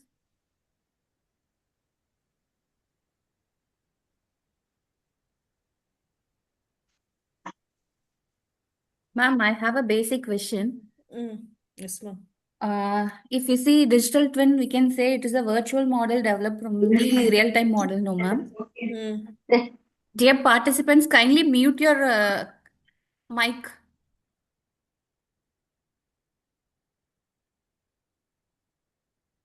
Thank you. Ma'am, this is a virtual model, right, ma'am? Yes, ma'am. How could the uncertainties could be recorded while going in for digital twin, ma'am? That is a hydrogen production or storage or transport. There involves so many uncertainties, right? How we could overcome that problem? Actually, in yesterday's session, they have suggested adaptive control. Even if adaptive control is applied, which one would be feasible solution? Whether we could go for See, ma'am, predictive? no, ma'am, digital twins are highly scalable and can integrate multiple subsystems. But when we go for that, adaptives are not going, we are not able to do multiple subsystem. But digital twin, we can go for multiple subsystem, making the suitable large scale hydrogen production is possible.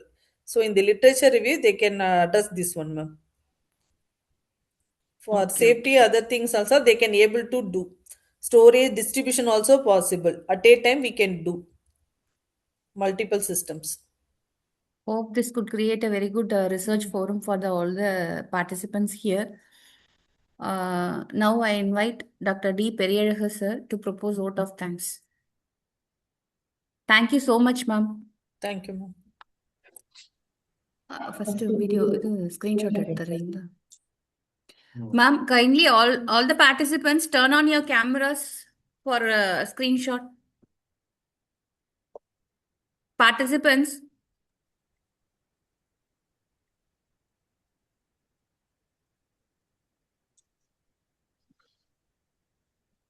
kindly turn on. இது mute பண்ணுங்க.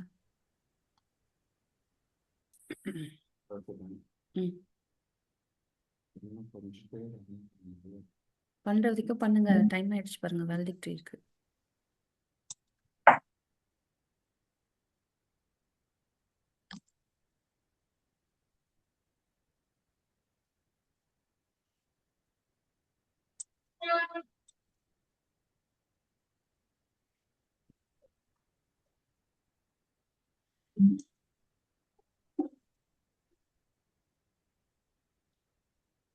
Dear participants, kindly unmute your video.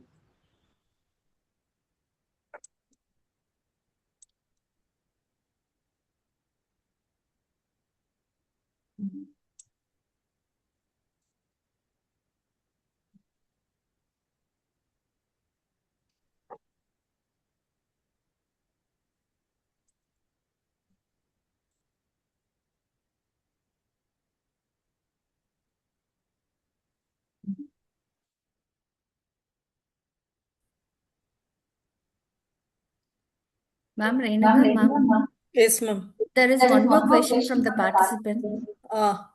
Yes, ma'am. What are the engineering materials that could be used for hydrogen protection? And what are the safety? One second, ma'am. Sir, உங்களோட mic mute பண்ணுங்க. Echo அடிக்குது. And What what are are the the safety measures that have to be taken for hydrogen transportation? This is a Ma'am, question what from are the participant. engineering materials can be used for? See, it is categories into different solid, liquid, gaseous. According their requirement, they can use to that materials. Okay. So a solid state also there, liquid stage also there, gaseous state also there. So according with that area of the specialization, they can then find out that. So next one, what are the safety measure to be taken for hydrogen transportation? So it depends upon the material only. We can the transportation may be gas or liquid. So but yeah, whatever they have to carry over. So it depends upon the structure of the material, so which material they have handled, so they are under process only. Hello ma'am. Thank you, ma'am. Thank you. Am I audible, ma'am? Yes ma'am. Thank you, ma'am. Okay, thank you.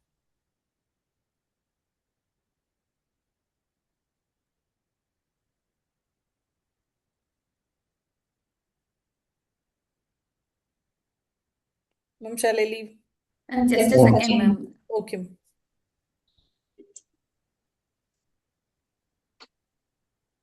Yeah, very good evening to one and all present in the virtual meet. On behalf of the organizing committee, it is my proud privilege to propose heartfelt vote of thanks to Dr. Renuka Devi ma'am. We express our sincere gratitude to Dr. Renuka Devi ma'am for her valuable presence and for sharing her profound knowledge and insights with us. Her session was not only intellectually stimulating but also highly inspiring, providing us with a clear perspective and a practical understanding. The clarity of her explanation and the depth of her experts truly enriched this program and left a lasting impact on all participants. We are deeply thanks to her for sparing her valuable time and for engaging the audience with us. Such enthusiasm and commitment. Her contribution has significantly added value to today's session, made it a memorable learning experience. We also extend our sincere thanks to Dr. Renuka Devi ma'am for a valuable session. Thank you, ma'am. Once again, thank you so much, ma'am. Thank you sir. Thank you ma'am. Thank you, ma'am. Okay, okay ma'am, shall I leave? Yes, ma'am. Yes, ma'am. Okay, Thank you. thank you, thank you, thank you.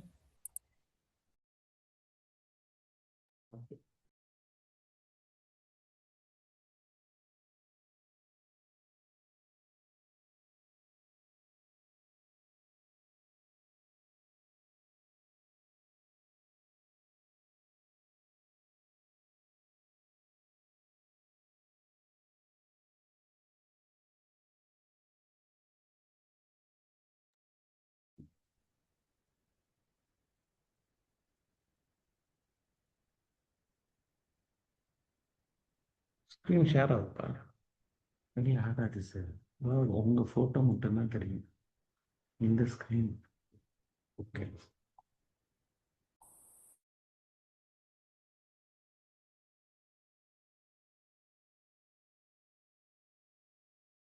சரி.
Participants kindly join the valedictory function.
Very good evening to one and all present in the virtual meet.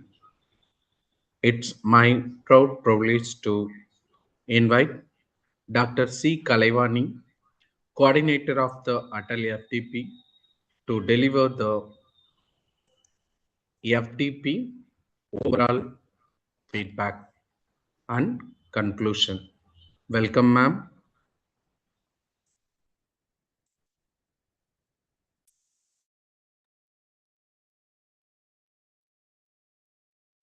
Thank you, sir.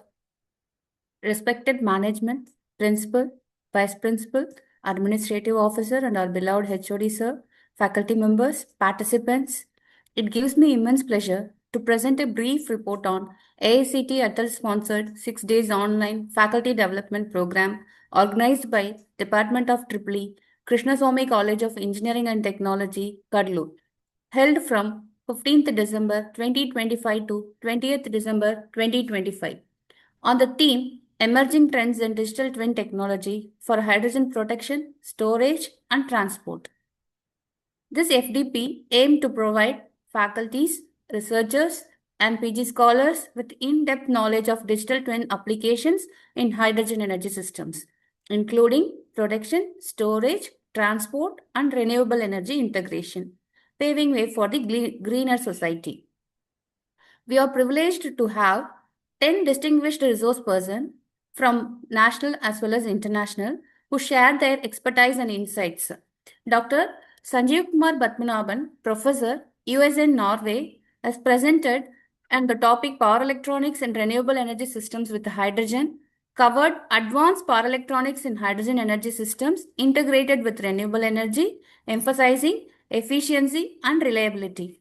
Dr. A. Pandikumar, Senior Scientist, CECRI Karaikudi, handled 2 sessions where redefining limits, membrane-free approach for decoupled water electrolyzer configuration, innovative approaches in electrolysis for efficient hydrogen production without membranes.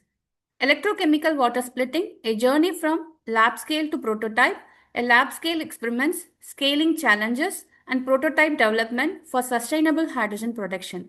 Then, Dr. S. Vasudevan, Chief Scientist, CSIR, CECRI, Green Hydrogen, the silent backbone of cleaner future, which discussed green hydrogen production, environmental benefits, and its role in sustainable energy transitions. Followed by Dr. K. Bhupati, Director and Division Head, National Institute of Wind Energy, Chennai, who submitted the Advances in Wind Energy Technology for Green Hydrogen Protection, Opportunities, Challenges, and Digital Twin Applications, which presented integration of wind energy with hydrogen production, including digital twin simulations for optimization and system monitoring. Then, Engineer Rajaganeshan sir, Director, Vatio Energy India Private Limited, Chennai, proposed integration of solar PV systems in green hydrogen production and cost economics, which focused on solar PV based hydrogen generation, techno-economic analysis, and strategies for cost effective renewable hydrogen systems. Followed by Engineer D. Harihara Sudan sir, Power Systems Engineer, Alstom, Saudi Arabia, whose topic relies on smart power system optimization through digital twins for hydrogen production and storage, which explained the application of digital twin technology for real-time optimization, predictive analytics, and efficient management of hydrogen production and storage systems. Then Dr. Ashok Matani sir, Professor, Government College of Engineering, Jalgan, Maharashtra, handled 2 sessions, Hydrogen Economy, Mapping the Global Transition to Hydrogen, where global trends, policy frameworks, and potential of hydrogen to transform energy economics. Then Powering Progress, Hydrogen Fuel Cell for Next Generation Grids, where application of hydrogen fuel cells in modern energy systems and grid integration were discussed. Then Dr. N. Selvaganesan sir, Professor and Head, Indian Institute of Space Technology, Thiruvananthapuram, handled topic Control System Design for Space Transportation Systems, which focused on advanced control strategies and digital twin approaches applied to space systems and hydrogen-powered propulsions. Then followed by Dr. G. Renuka Devi Ma'am, Associate Professor, Jawaharlal Nehru University, New Delhi, who handled 2 sessions, Integrated Hybrid Energy System, where hybrid systems combining hydrogen with renewable sources, energy management, and reliability challenges. Industry implementation of digital twin and hydrogen projects, where practical applications of digital twin technology in industrial hydrogen production, storage, and distribution projects. Then followed by Sridhar sir, where he covered the basics of uh, digital twin as well as hydrogen energy production systems. This program witnessed 317 participants from all across India, including Maharashtra, Kerala, Andhra Pradesh, Telangana, Karnataka, Puducherry, and all regions of Tamil Nadu such as Sidambaram, Salem, Trichy, Vilpuram, Dindivanam, Mailadurai, and Chennai.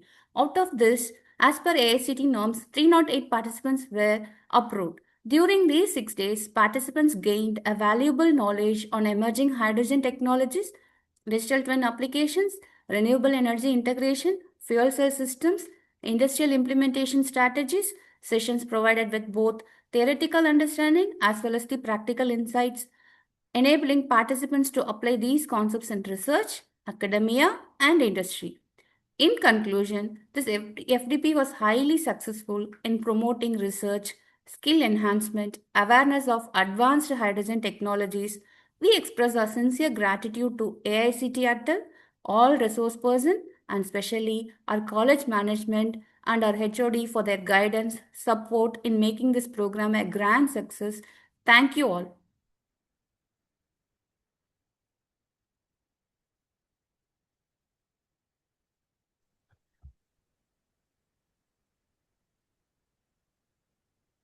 Now, it's my great pleasure to invite Dr. G. Raghu to deliver the validity address.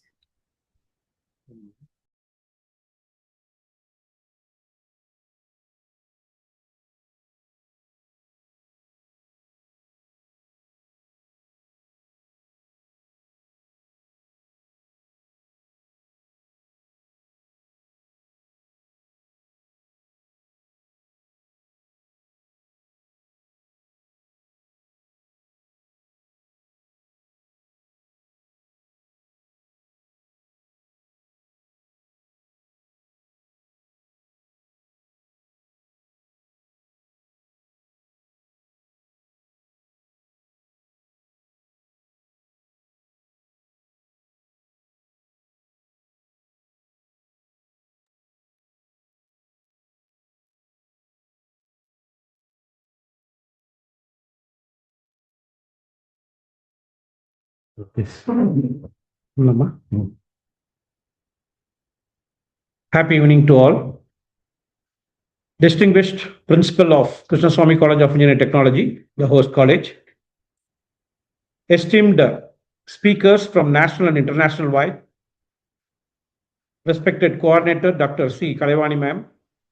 Coordinator Dr. D. Periyaragar sir. Faculty participants and dear colleagues.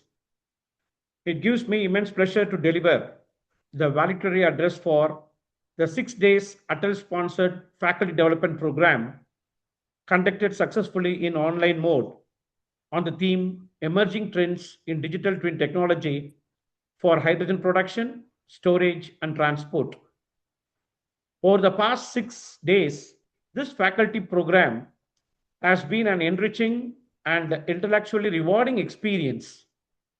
The program comprises of 13 well-structured sessions delivered by 10 eminent resource persons from both national and international levels who shared their expertise, global perspectives, and cutting-edge research insights in the domain of digital twin technology and hydrogen energy systems. Despite being conducted online, the FDP witnessed active interaction, insightful discussions, and enthusiastic participation from faculty members across various institutions nationwide. The sessions effectively highlighted the role of digital twin technology in optimizing hydrogen production process, ensuring safe, and efficient storage and enhancing transport systems, paving the way towards sustainable energy solutions. We extend our sincere gratitude to all the national and international resource persons for their valuable contributions, dedication, and willingness to share their knowledge and experience. Their session have not only strengthened our technical understanding, but have also inspired interdisciplinary research and innovation. We are grateful to AICT Atal Academy for sponsoring and supporting this FDP, thereby promoting continuous professional development and excellence among faculty members. I would like to express our heartfelt appreciation and gratitude to our coordinator, Dr. C. Kalevani ma'am, for her exemplary leadership, meticulous planning, and tireless effort in organizing this FDP. I also sincerely thank our co-coordinator, Dr. Periyalaga sir, whose constant guidance and support ensured the smooth conduct of the program. My sincere thanks also go to the organizing committee, technical team, and all those who have worked behind the scenes to make this FDP a grand success. As we conclude this FDP, let us carry forward the knowledge gained, apply it in our teaching and research, and contribute towards technological advancement and sustainable innovations in the field of hydrogen energy. With this, I thank all the staff participants for their active involvement and cooperation and wish everyone continued success in their academic and professional journeys. Thank you all. Have a wonderful day. Thank you, sir. Thank you for your valuable conclusion, validity session, sir. Dear participants, kindly unmute your video and audio. Give valuable feedback about 6 days online AECT sponsored faculty development program organized by Krishnasamy College of Engineering and Technology. Dear participant, kindly unmute your video and audio, then give feedback.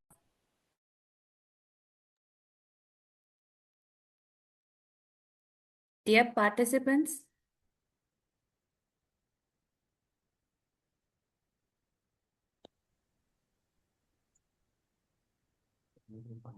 Hello. yes.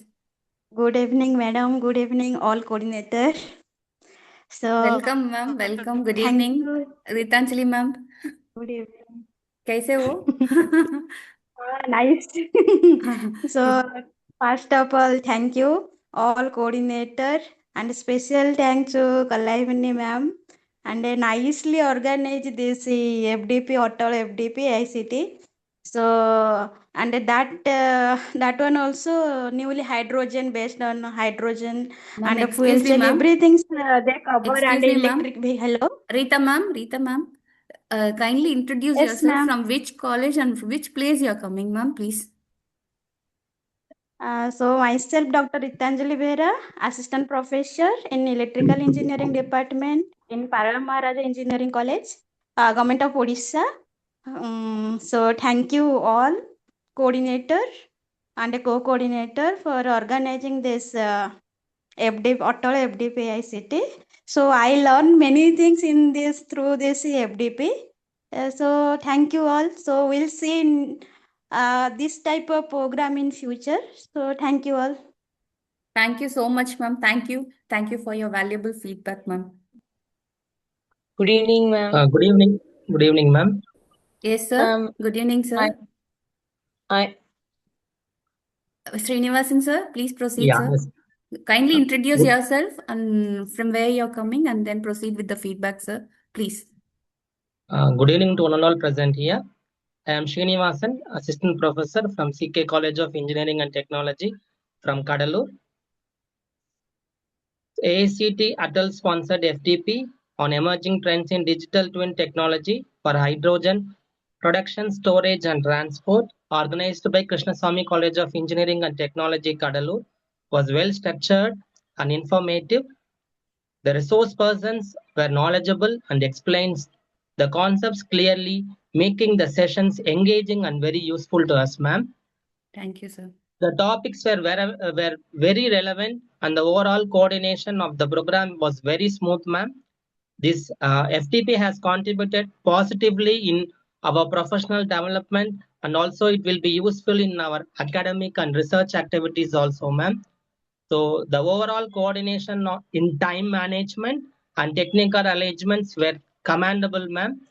So the support provided by the organizing team ensured a smooth conduction of the program. So finally, I would like to thank Dr. C. Kalaivani, Assistant Professor, Department of EEE, and as well as Atal FDP Coordinator of this program. And also, I would like to thank Co-Coordinator Dr. D. Periyalagar Sir for smooth conduction of this program. And also, finally, my thanks for the management of Krishnasamy College of Engineering and Technology for giving this opportunity to attend this 6 days FTP online very smoothly and very comfortably. We have engaged, ma'am. Thank you, and thank you for your support, ma'am. Thank you for your valuable feedback, sir. Thank you so much. Thank you, ma'am. Thank you, sir.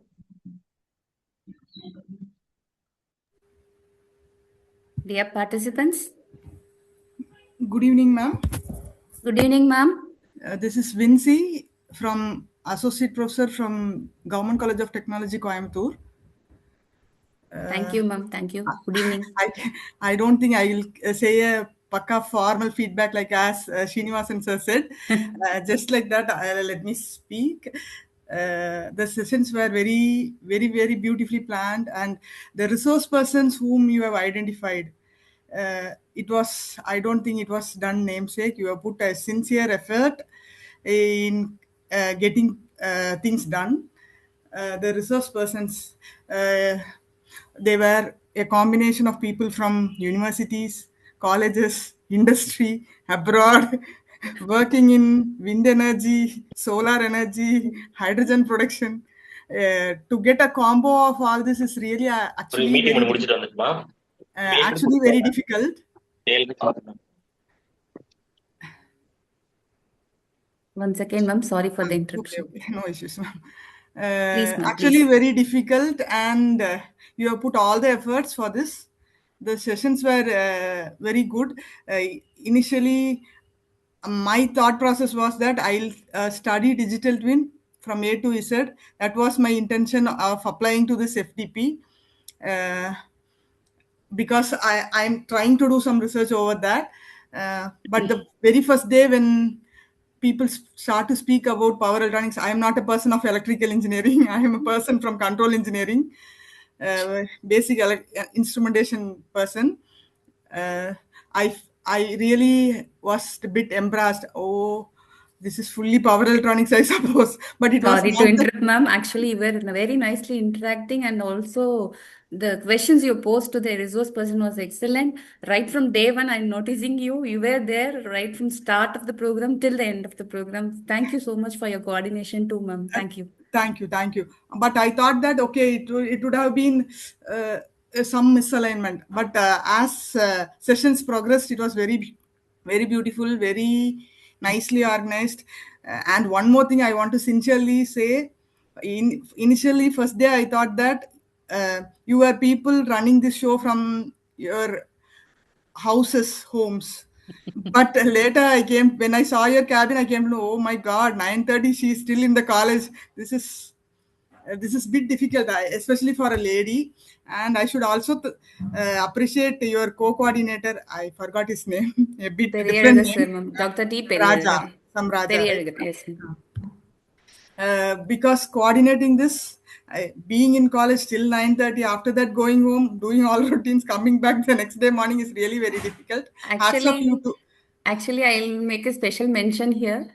Actually, all the faculty members and management team was with me. I'm not all alone in the college, and I supposed to say this. They were coordinating with me very nicely, ma'am. Thank you. Okay. Simply superb, ma'am. Can you hear my claps? Yeah, me too for Thank you. you. Thank you so much. Very nice FDP, ma'am. Very well organized. Thank you so much. Thank you so much, ma'am. It is very warm-hearted. It is actually making me fuzzy. Thank you. Good evening, ma'am. Good evening, ma'am. I'm Tangapriya from Rice College of Engineering Technology, Assistant Professor in ECE Department, ma'am. Welcome, ma'am. Welcome. The session was actually, as ma'am told, I am from ECE department, so I thought this is some other topic will I be able to understand. But on the first day itself, it was very, very impressive, and I dedicatedly attended all the session. Maybe in the after some 8, maybe I was I was hearing, but all the sessions I attended very dedicatedly, and the resource persons were so eminent, and I was able to get a lot of information regarding this new topic, and it was very, very interesting. I also thank Dr. Ma'am, the coordinator of this Atal FDP, and co-coordinator Dr.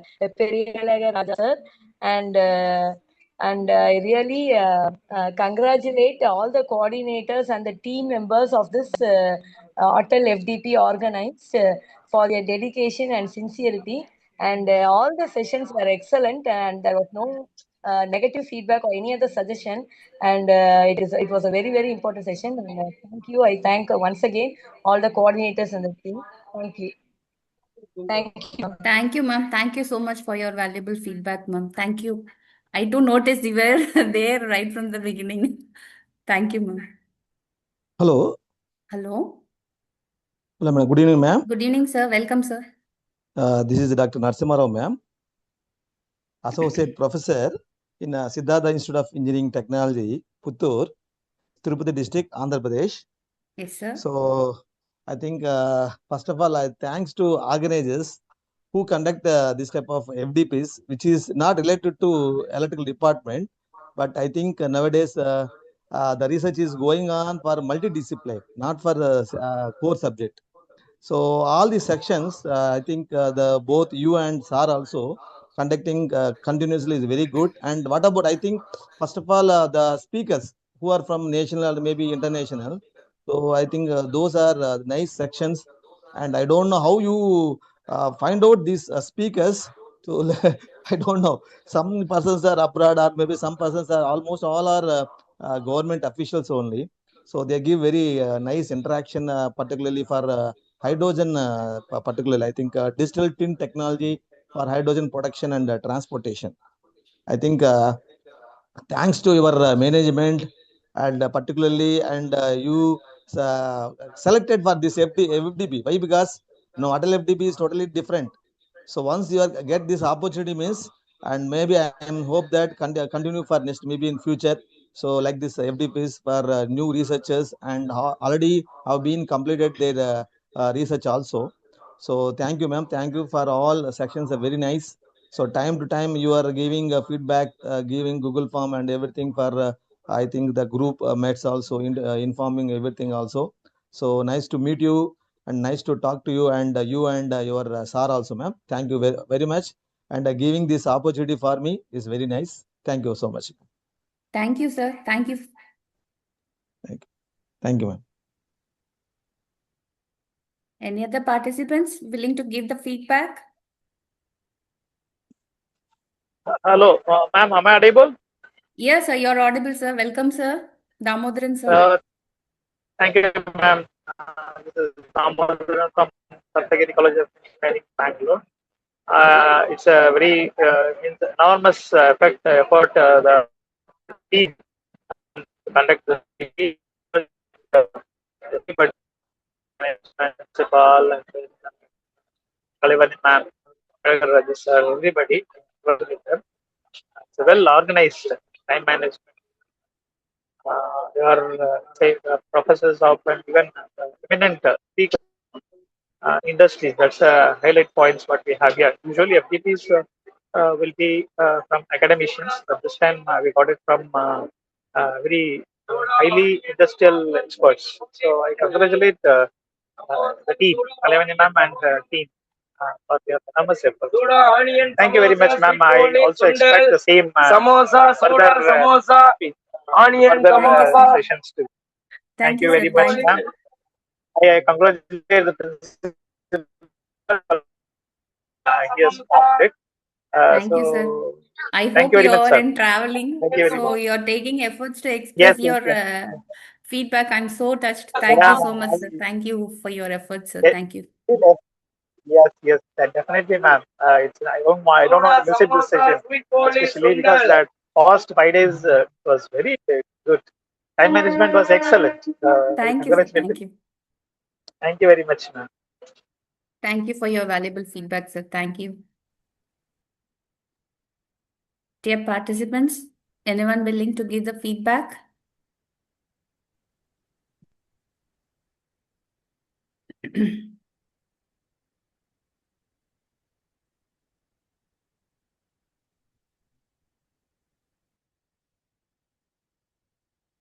Dear participants,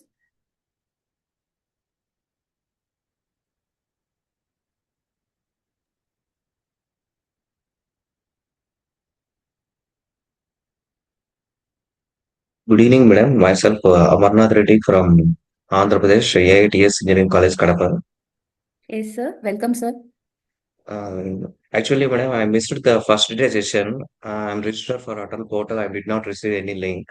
Then then the first day itself, I'm mailing to you, and you are responded at night 10:53 p.m. Madam. Morning, that is Tuesday. I start to listen every section. I follow every section. Every session, and I get the full idea on the hydrogen. Even I don't know the types of hydrogen, just I know only hydrogen. So from these sessions, I listened the complete topics related to the hydrogen, where this hydrogen is used in application. I have just known hydrogen is used only in fuel cells up to my extent. So through these sections, I got at least minimum idea through this hydrogen storage and how it is transported. So from this session I learned, madam, and at the same time I thankful to Perrier sir and you also, madam, and and at the same time you can identify my issue and you are sharing the link. For that I'm mostly thankful to you, madam. That Thank you, is sir. my Thank you. thank you.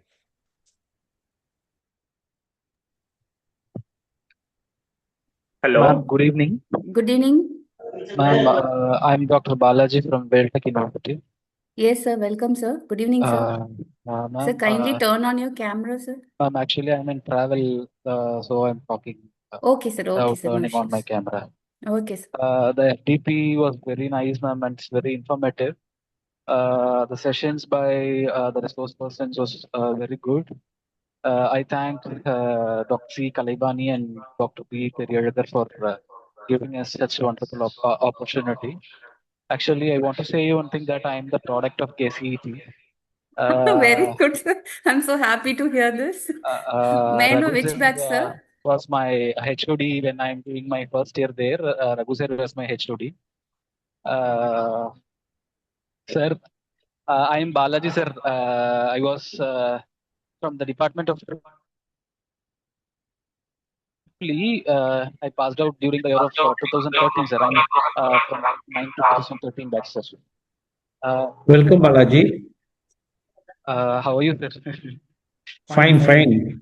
How are you? Actually, I'm good, sir. Actually, when I'm joining KCET, my father told you that please bring my son out with some good job, sir. Actually, you made that, sir. I am now working in Tech University, sir. Uh, thank you very much, sir. Actually, Periyadagar sir sent me the brochure and he told to register. But actually, the session conducted by our college was very nice. I'm proud to say that I am from Krishnaswamy after seeing all those efforts taken by our college, sir. Thank you so much, sir. Thank you, Balaji. Thank you, Welcome, ma'am. thank you very much for your active participation. Thank you, sir. Thank you so much. Thank you, Periyadagar sir. Thank you.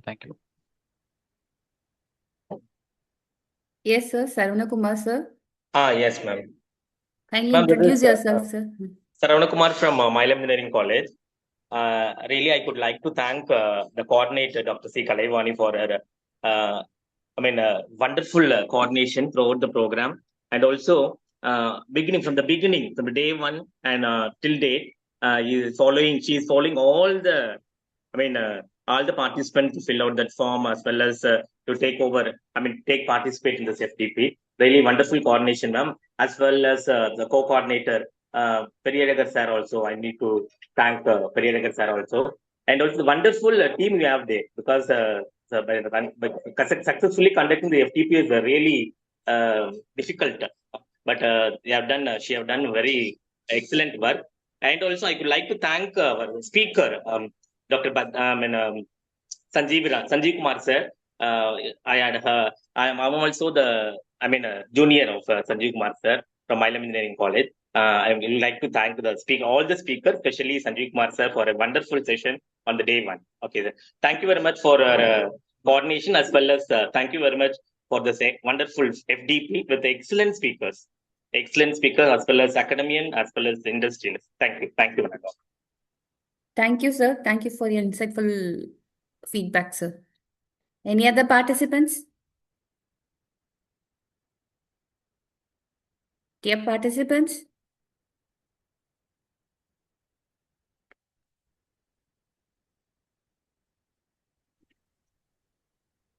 Anyone? Am I audible? Yes, sir. I'm Richard from SRM University. Welcome, sir. I am a research associate here. I like to thank the institution for providing this opportunity. I like to have a special mention on the resource persons you have organized. Am I audible? Yes, sir, you're audible. Please proceed, sir. Your resource person selections is very nice. As an research associate, I can able to get an insight on many problem statements from hydrogen and the digital tune. It is a very nice session. I congrats the team as well as the coordinator for this event. Thank you. Thank you, sir. Thank you so much. Any other participants?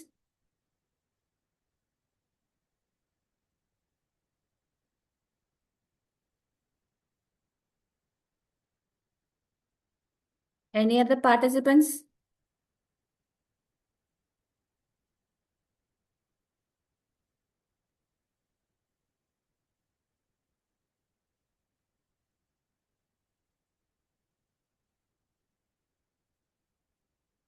Any other participants willing to share your feedback?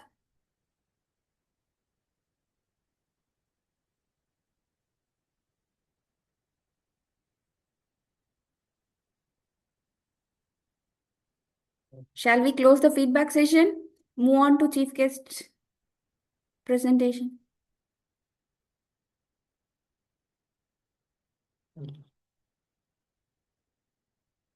Sridhar, sir. Now I request our resource person, R.Srithar, sir, to share few words with the participants and all.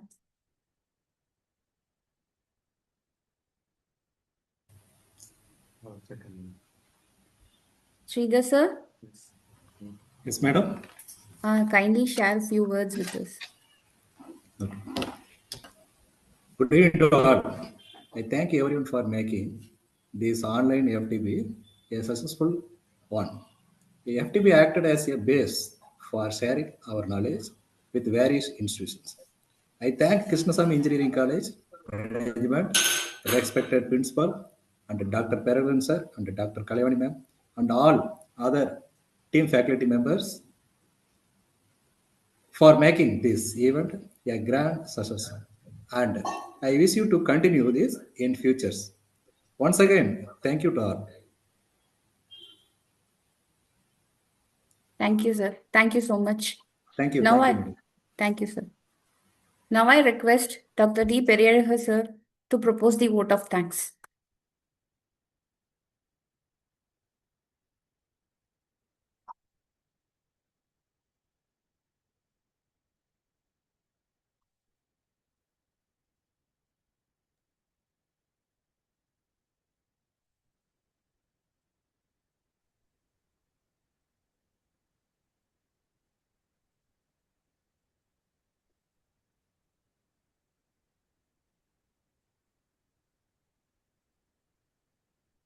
Very good evening to one and all present in present the in the virtual virtual meeting.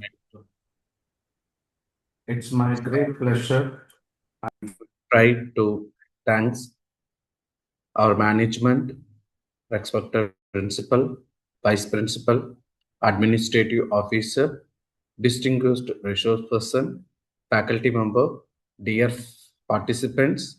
It is proud privilege to propose your final vote of thanks for the AICTE Atal sponsored 6-day online faculty development program on emerging trends in digital twin technology for hydrogen production, storage, transport, organized by the Department of Electrical and Electronic Engineering, Krishnasamy College of Engineering and Technology, Kadalur, from 15th December to 20th December 2025. First and foremost, we express our heartfelt gratitude to AICTE Atal for their generous sponsorship and continuous encouragement, which made this faculty development program possible. We extend our sincere and respectful thanks to our esteemed resource person for sharing their invaluable knowledge, rich experience, and research insight. We are deeply grateful to Sanjeev Kumar Badmanabhan, Dr. A. Pandikumar, Dr. S. Vasudevan, Dr. K. Bhubadi, Engineer G. Rajaganeshan, Engineer D. Harigarasudan, Dr. Ashok Matani, Dr. N. Selvaganesan, Dr. G. Renuka Devi, and Mr. R. Sridhar for delivering highly informative, thoughtful, provoking, and inspiring session that greatly enriched the learning experience for all participants. Our sincere thanks to college management for their constant support, encouragement, and vision in promoting quality academic and research initiative.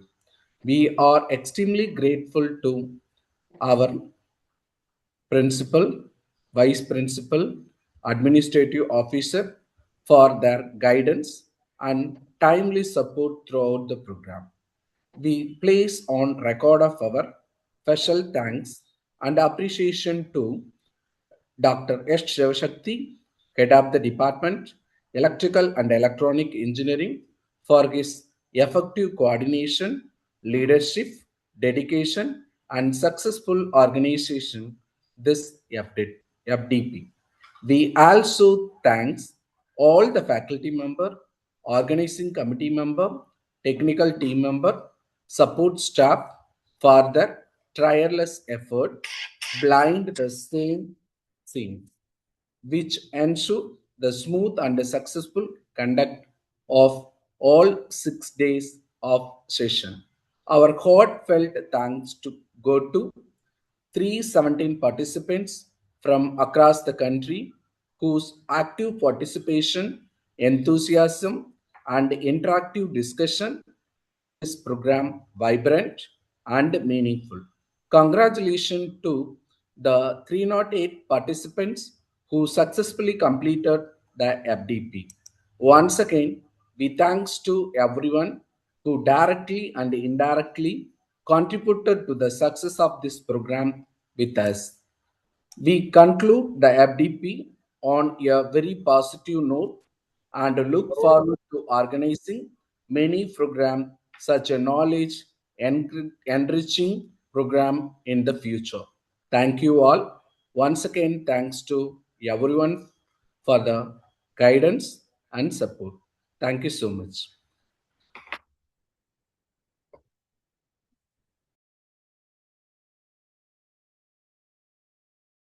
Dear participants, please kindly unmute your videos. We need a final photo session.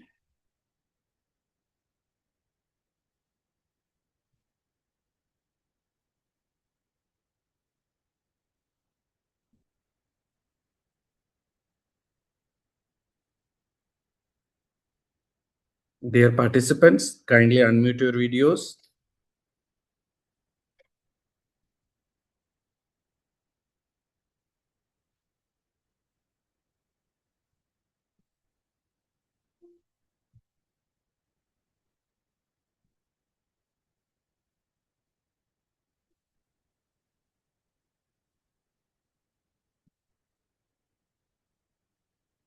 Recording in progress.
Thank you, dear participants. The The test test and and overall overall feedback feedback link link will has be been shared through chat box.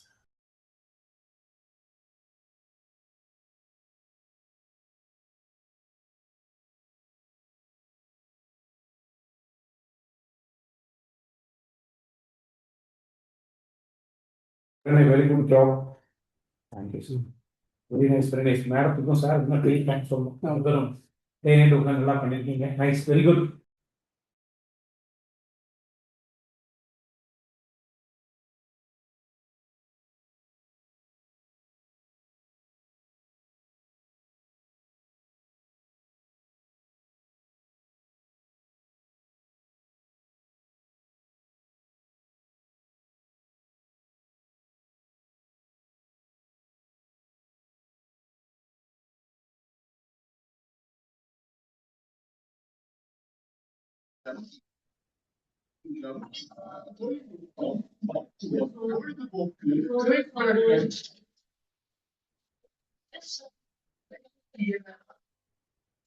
செய்திகளை ஒரு பக்க சாய்வின்றி நொடிக்கு நொடி தகவல்களை கவனத்துடன் வழங்கும்